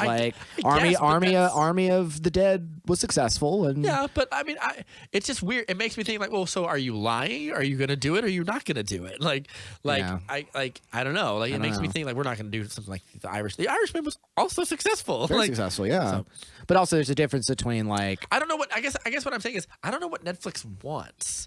Well, I don't think they do either because I don't think they're making themselves more exclusive, and I think it's just they're the grandpappy, and they're like they're too big for their britches, and they're watching all these other studios. Like Peacock is doing great right now, and it's like what? Who cares about Peacock? And it's like they're getting to do stuff. Hulu is. Yeah. We've gone long. This is a greater discussion to be had. Yeah, but in the meantime, I'm gonna edit out most of this. just go watch The Northman. If you like, The Northman is dope. It's a great movie. It's not a failure other than just money. Yeah, like money's not real. Like art is for a movie. Like fuck you. Like when I think about like when I ignore the budget, because plenty of movies that have huge budgets have flopped. Mm-hmm. And when a movie flops and doesn't make a lot of money back, it means people didn't go to see it. Mm-hmm. Also, flopped is this media term that's immediately supposed to make you think every part of it was trash. Yes. And as we know, it's a catch-all. It is not. No, that is a media that is a corporate media nonsense word. that gives the Razzies like. All a flop really means Is it didn't financially do is well. that it did not make its budget back. Right. They did not make the money they spent on it. And There's- usually it means they lost money doing There's it. great videos I've seen on YouTube about Broadway musicals that flopped, and just like when that happens, you tank everything. Just, But a lot of that is because they're not good. But All of it's not good. but like Edge of Tomorrow, Spider-Man into the Spider-Man in Edge of Darkness or whatever, Spider-Man. the terrible musical. Yeah, It's I know. not good. It's got one good song. It's got a couple of good songs actually. But So like Edge of Tomorrow is considered a flop. Right. Because when you factored in the marketing costs, it probably didn't make them hardly any money. that was a cruise that lost. Yes, the one, which is ironic because I think it's one of the best. Yeah, it's anyway, great. It's but some of his best, if you yeah. ignore what the budget is, it made like $300-something million. You can chip. God damn it! Fine, look it up. Edge of Tomorrow. Edge of Tomorrow. Live, Die, Repeat. I'm pretty sure it was made for it's a pretty expensive movie, and I know it was a flop, or at least maybe not a full on flop, but it didn't make when you factored in other costs. It didn't Doug make enough. Liman. Yeah. Made on a budget. It didn't flop. So what's the budget though? The budget was $178 million. It made $370. Yes. So Maybe it failed domestically, but did So- well internationally. Yeah, but usually you have to factor in other costs that are not included in that budget, like the marketing costs. And the marketing costs for that movie were Yes, a the lot marketing because they cost had to was constantly rebrand what the $100 movie million was. of marketing cost. Yeah, so that's So it barely made more than its budget. That to the studio, that's a flop. It's not something worth investing in, essentially. Right. But when you look at the amount of money it made absent the budget, which you should do because that is a representation of how many people see it. right. That movie had a good decent chunk of people go and see it. What's the big a big thing that Aquaman made $1 billion. That's huge. Even if its budget is let's say theoretically somehow its budget was like $500 million plus marketing costs. You're not pocketing a lot of money compared to something like The Joker, which costs $40-50 million and made like $1 billion. Right. Ironically, Warner Brothers didn't have a lot of faith in that movie, so they split the distribution costs and the returns with another company. So they didn't even make a lot of the money back because they didn't believe They it. bet on the 'cause wrong they're horse. stupid. Anyway, Right, they bet on the wrong horse. but it was your horse, so you Right. should have bet on it. You But my always point- bet on me. Well, not always because it didn't So work when for Morbius. when I think of a movie doing poorly, I tend to think of it like, was it critically reviewed well and did a lot of people go and see it? I'm not thinking of did it make money back? Right. A lot of movies don't I think Solo, they spent a lot of money on those reshoots. That movie did not make its money back. I'm 100% certain of that. But it probably made $400 million at the box office. Yeah, You we're know? also taking account huge, like the disparate difference between what makes and what doesn't is also galaxy money. Yeah. It's also ridiculous money. Yeah. All it took was one of Disney's Star Wars properties to underperform. And then for they them to be like, pull we're the pulling the plug. rug on everything, Yeah. even though everything else made $1 billion. Right. And I was just like, And that is something that one could point to the giant Marvel conglomeration. everything and has to contraption. dominate or it sucks. That It's is a worthless. problem. Yep. It is a black hole. It is you didn't make 1.6 billion. The movie's a failure, and we're gonna and the You know how many the movies board, have made the board is gonna 1.6 get million? together, and everyone's gonna sit there and shuffle their papers and say, "What do we do next? We move everything to TV," and that kills movies. Yeah. That kills movies. That kills creativity. You know how many movies have made over $1 billion? Only 20 or 30 historically ever. Yeah. There's not that many. That's not that many. That's not many. Not at all. It's a movie. It's a huge. If that's your metric for success, that is deeply delusional. yeah, and I remember that when BVS came out, it was it didn't make $1 billion, so it's a flop. But no, it was made for $200 million. It made almost 900. That's a success, Right. Whatever you think of the movie critically, that is not a failure, and we can't have this ridiculous standard of what a failure is. Now, I think $1 billion continues to be a toxic concept that ruins everything. Yes. So when I look at so when I look at Robert Eggers, and this movie made almost $70 million, that is the most people that have ever seen one of his movies. Right. That he should celebrate that because it's a good movie. But obviously, the it's an producers are it's an sitting there epic. saying, "You fucked up, Bobby." Yeah. Yeah. It's an epic in a time where we don't really like epics that aren't deeply fantastical, Right. like The Witcher or Game of Thrones. That's a hard ask, but I think he did better than he thinks he did. So I hope he's not too down about it. I think that's. I the hope large so point too. that I I'm hope he's trying to proud say. of the work he did because it's worthy. I understand his upset. Yeah. I understand. I understand the feeling of dread about his ilk and the way he does film. Yeah. Do you want to make recommendations? Do you have anything? I actually do have something I watched. Let's talk about yours, and I'll see if I have a couple things. I've been rewatching Clone Wars. I've been watching. You do yours first, and I'll think. I watched a movie last night, and I was shocked how much I really liked it. It is a weird one, but it is good. It is The Wolf of Snow Creek. Oh, this is wait. This is oh god. It's The Wolf of Snow Hollow. The Wolf of Snow Hollow. This is the one with it's oh god. Is it the one with Jeffrey Wright? No, I'm thinking of something else then. no, it's different. Yeah, it's a different thing. But it's a werewolf movie. It is a werewolf movie. It was very well reviewed. Yes. It's kind of a comedy. Yes. But like a real dark evil comedy. Yes. Does it have Sam Richardson in it? No, Like it's got Jim Cummings is the writer, director, and plays the lead. Yeah. Okay. So I know It's this got movie. Ricky Lindholm from. I wanted to see this. Garfield and it's got Ricky Lindholm from Garfield Notes, and it's got Robert. It's Robert Forster's last movie, and it is calling it a delight is not quite the word for it. It is a very dark black comedy about a very miserable man dealing with a force that feels supernatural. Yeah. Jim Cummings, who I hope continues to keep doing that. He most recently was in Halloween, that one, the latest one, the Halloween Kills. Which one? Who is he though? It doesn't matter. Yeah, it doesn't really wouldn't- I matter. don't remember. Everyone's a dead meat in that movie. Either way, it is the story of a. There's a series of really gruesome murders of women going on in this like resort Utah, It's about a werewolf. and it appears to be. It seems to be a werewolf. At least that's what everyone kind of wants to think, but they're not sure. Yeah. Jim Cummings plays this sheriff or this deputy sheriff. His father is Robert Forster. He's a white dude with like kind of like dark brown hair. Yes, he's and a very traditional, handsome-looking guy. Yeah, okay. I wanted to he's- see this movie. I really did. I'm gonna watch it. He's a great actor. He's a phenomenal actor, and he's a good screenwriter because his script is really smart. His character is a recovering alcoholic, divorcee, and has unchecked rage. Does he have a dead child somewhere? No, no dead kids. He has a daughter. No bingo. That doesn't go that dark because it's got to be light. He's just more of just. I'm just doing like sad dad bingo. This is a different kind of sad dad. He's because the thing that Jim Cummings does very well is this character could so easily be so unlikable because he's a jackass.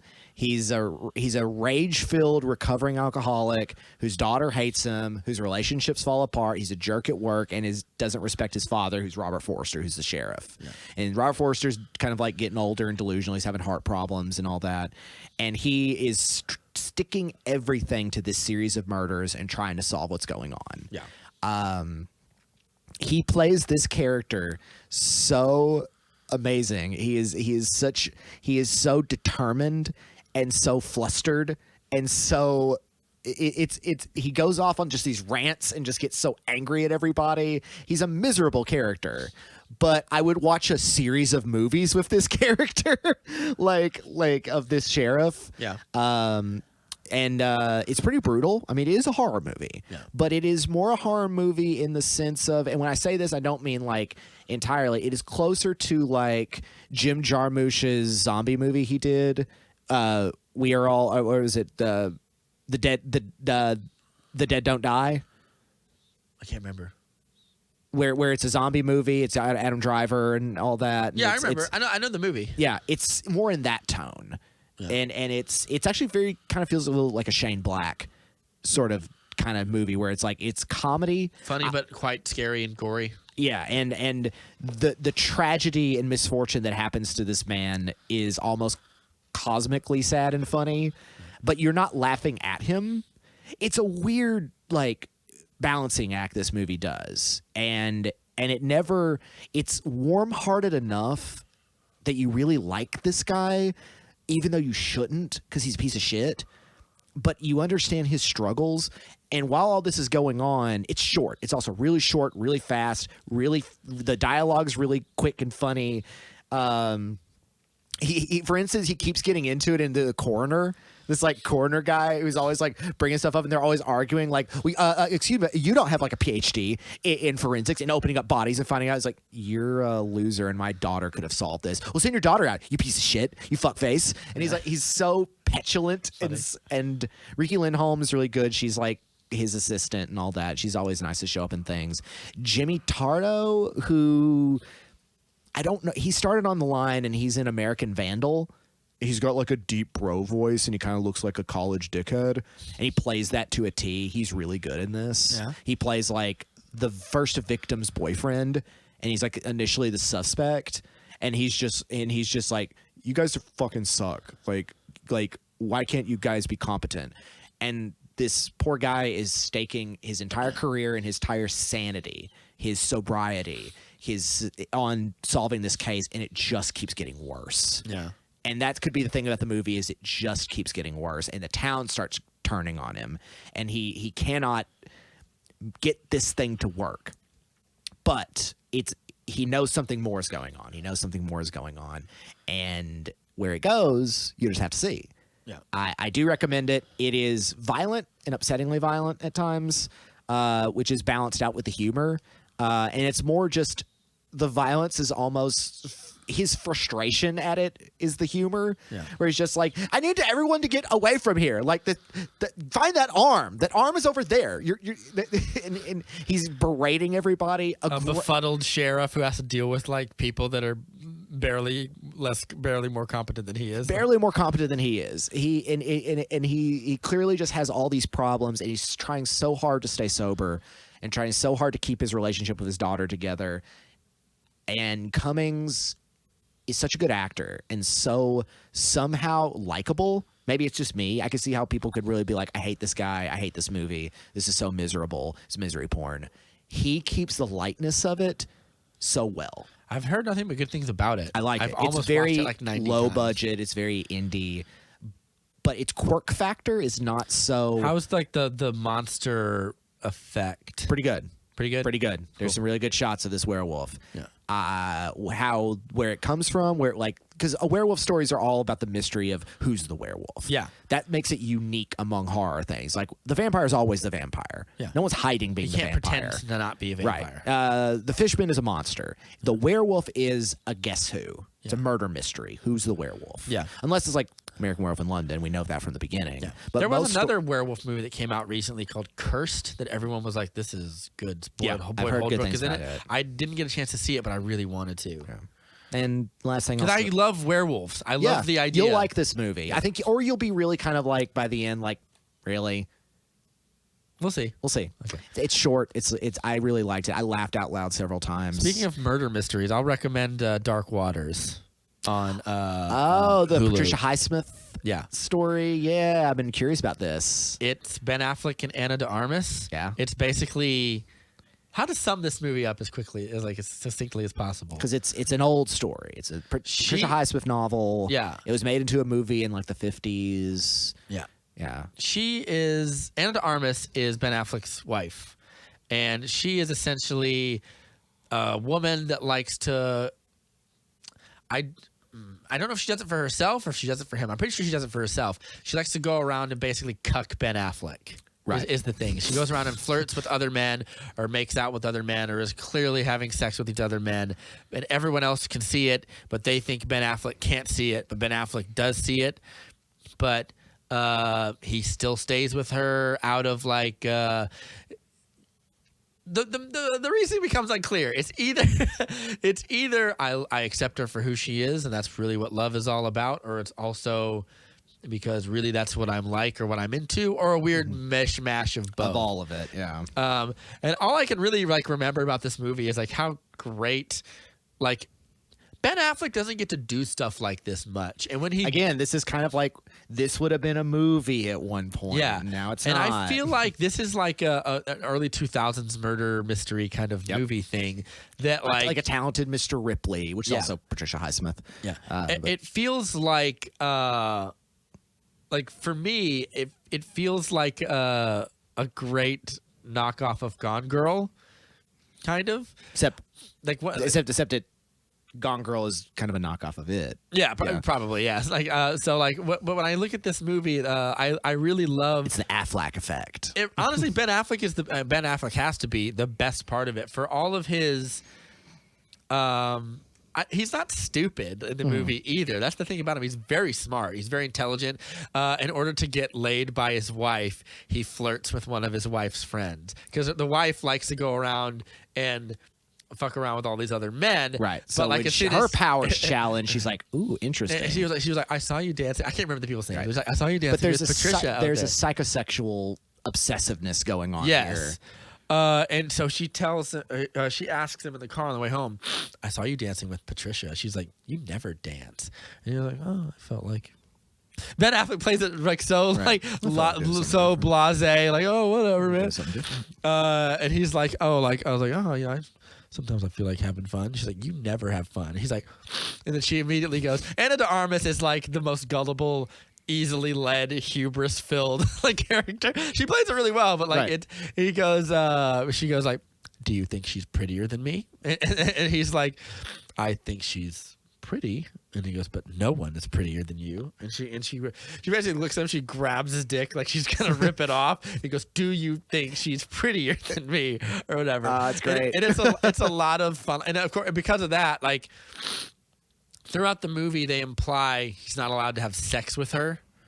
They kind of imply that it might be for some other reason. But they don't ever really follow through on that. Right. But this time she ends up having sex with him because like I just think it's funny that like she thinks she has all this power, and then the moment it's so challenged, easily. she's like, you're mine. Don't forget that. But I love the first scene of the movie is they go to the first scene of the movie is the last scene of the movie, but they don't tell you that till the last scene of the movie. They start it and then he comes home from a bike ride, takes off his clothes, and he looks up at her and he's like, what? And she's like, nothing. And then she gets up and she walks up and shuts the door and then the movie starts. Don't tell me too much. I'm not gonna tell you too much. It's a classic suspense. But I'll tell you some of the stuff from the first scene that I really like is like they go into a party.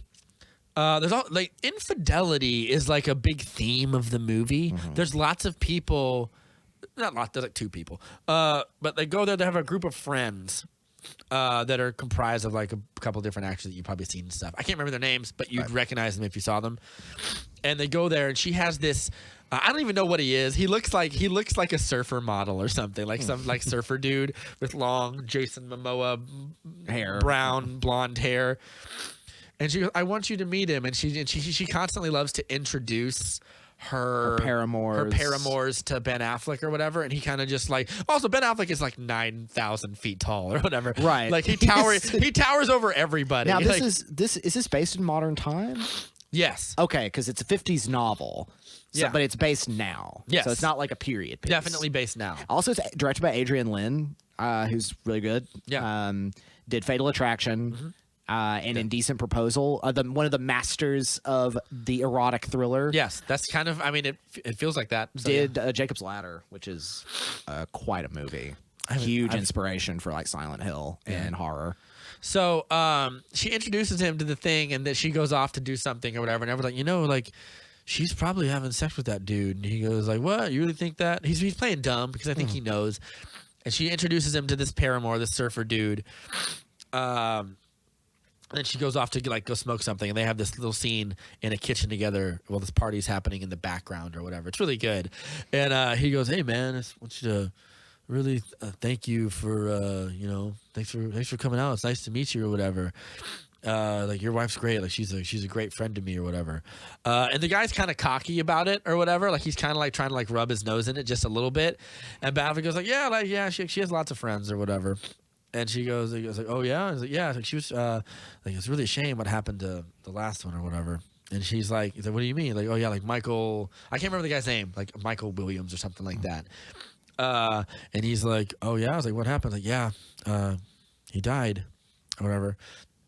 And he was like, yeah, like, I thought she said she just hadn't heard from him or whatever. I was like, no, he died or whatever. He's gaslighting these folks. He says, I was like, well, like, oh God, like, how do you know that? I was like, oh, like, I killed him out there or whatever. He goes, yeah, like I took a hammer and I smashed it over his skull, and like until he died or whatever. And the dude is just like, that's funny, man. And he just kind of Ben Affleck has a great 1,000-yard stare in this movie, and he's just like, mm-hmm. And then the guy's like, "Are you serious right now?" And he goes. He kind of shrugs, and the guy immediately leaves the party. Right. And then Anna de Armas is mean, or is mad that her boy toy left or whatever, and she goes, "You can sleep on the couch or whatever, and take him home." Eventually, the boy toy tells her that that's what he said or whatever, and she goes, "You said you killed Michael Williams. Like that's not a funny joke." And like he was like, "I was just kidding. Like I was just trying to do." The movie never commits to whether he did it or not. I think he did it, but you can theorize I'll have to whether check it out. you can theorize whether or not he did it. This comes back in the next scene. They have like lots of parties. I've never seen this many people who go to parties in my life. Well, also it's a 50s. I know, and everyone it's was high going to society, soirees, and everyone's got yeah. parties and soirees. We don't do this anymore, but No. the rich do. Yeah. So it's like, especially if it's like, "Hi, I'm Ben Affleck. I'm like a guy, like a handsome, good-looking guy in my 50s, and this is my 30-year-old wife." Yeah. So she invites the boy toy over. And it's like, "You're going to apologize." He comes over. The boy toy comes over. He is visibly like nervous about being over here now.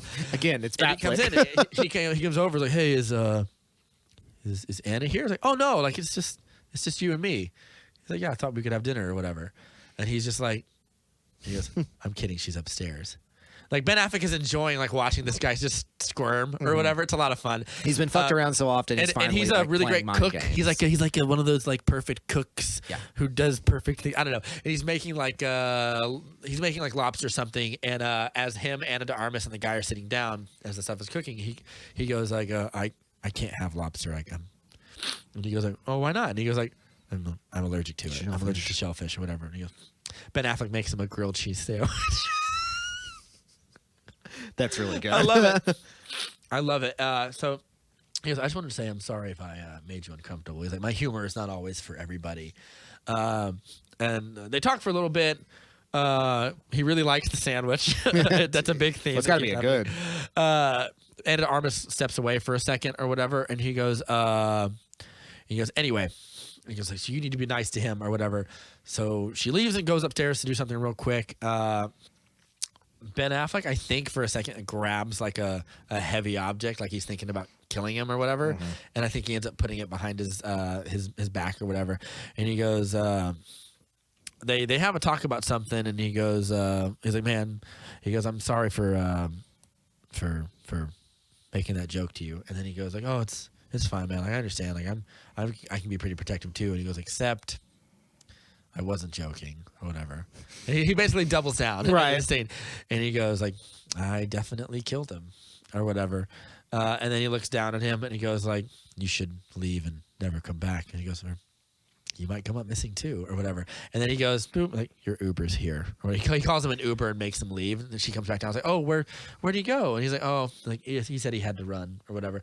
And it's basically a lot of this. And of course, cat and mouse. Bigger complications happen. There's another big party. She basically kind of keeps doing stuff like this. And he starts fuxing up the works a little bit. But it's also like it's a weird twisted love story of like, you sleep around with all these disposable people that you don't even care about. It's like, but none of them have killed for you. Like I've killed for you, like kind of thing. And she goes, and everyone else in your life leaves you. She's kind of like she has like a torrid sexual past, but they don't really address it a lot, but probably a lot of like sexual abuse or something. It's kind of the way you're supposed to sort of feel about it. And she goes, and all those people leave you. It's like, but why are you the only one who stays? It's almost sweet, right? If it wasn't in so a very scary, dark kind of again, kind of like Gone Girl. It's also quite. It's a great twisted romance. It's also quite funny. It's a very funny movie. It sounds like it is, yeah. Like kind of that black humor. There's a guy in it who's a screenwriter or whatever. He's such a chode. Like, and Ben Affleck's character makes money from like he sells. They have a little conversation about like, "Oh, like you created the SR-17 chip," and he goes, "Yep, like, that's where you make all your money. Like, aren't those used in like drones?" And he goes, "Yeah." He goes, "Yeah, the military buys them and uses them in their drum package or whatever. Aren't those used to kill like innocent people over there?" And he goes, and then he goes like, that's kind of awful or whatever. And he goes, yeah, like, he was like, well, he goes, they could use the chips to put them in computers and make better, more efficient airplanes or better environmental practices. And he goes, but they don't. Like Ben Affleck is very much like the smartest guy in the room, surrounded by people he kind of hates. But there's also like this weird thing of like sexual tension between him and a couple of the wives of other people of their friend group. In fact, the one of the women in that very first opening party comes up to him and was like, oh wow, like fancy to see you here. He's like, yeah, like, how are you doing? It's like, oh, I'm doing fine. And the woman makes a real, I think it's an obvious, when I watched it, I thought it was an obvious attempt of like her trying to flirt with him. I think the movie just thought it was a funny joke. She, oh, I'm getting my cleavage game on, and she like grabs her boobs and like presses them up or whatever, because she's in like some sort of low cut dress or whatever. She is, if I'm not mistaken, she is the wife in the movie. Her husband is the guy, I think, from Get Out, the TSA agent. That's the guy. Oh, yeah. Plays. I think. I'm not 100% sure. Later on in the movie, when basically it's becoming more obvious that she's cheating on Ben Affleck, and him and this lady have had like one or two little moments together where they just talk and make jokes or whatever. And she goes, if you ever wanted somebody to do something like this is what happened. She was there when he danced with the other lady to make his wife jealous, and she was like, if you ever wanted to do something like that with me, you could. And then someone interrupts them or whatever. So there's this weird like this thing that's going like nothing ever happens, but like the it's sanctity of all this is a joke, and it's all just wild. I guess, but like I think it's just more like she's liked him for a long time kind of thing. But I don't know. I just think it's a really interesting movie. I don't think I'll ever watch it again. Okay. It ends like the ending. Don't tell me too much. The ending is so strange to me. Like it's almost funny. I like that. Like it's almost like he almost gives the game up. Like someone almost catches him kind of thing, but not necessarily. But the thing that saves him is so ridiculous, and I'm like, I can't believe that happened. Like I don't know how else to explain it, but I'll good movie. I like Adrian Lynn, so it's a classic story. It's definitely like Ben Affleck he's like gets most of the scenes, most of the dialogue, most of the confrontations which is with what other you want. people. He also has snails in his he collects snails, cool. and leaves them in his weird moist garage or whatever. Like it's just so strange, but he has to do a lot of the big acting to keep the movie together, and it definitely works. Good movie, Dark Waters on Hulu. Awesome. All right. I don't have anything else to say. I do have something to say. Oh, this has been the movie date. Yeah, with Rob or Matt and Rob, or Rob and Matt. And for people who like movies but don't want to be too smug about it, you can catch us on Facebook, Podbean, iTunes / Apple Podcasts, YouTube. Follow us on Facebook. Like, comment, subscribe. Do all the things that the algorithms that our overlords appreciate.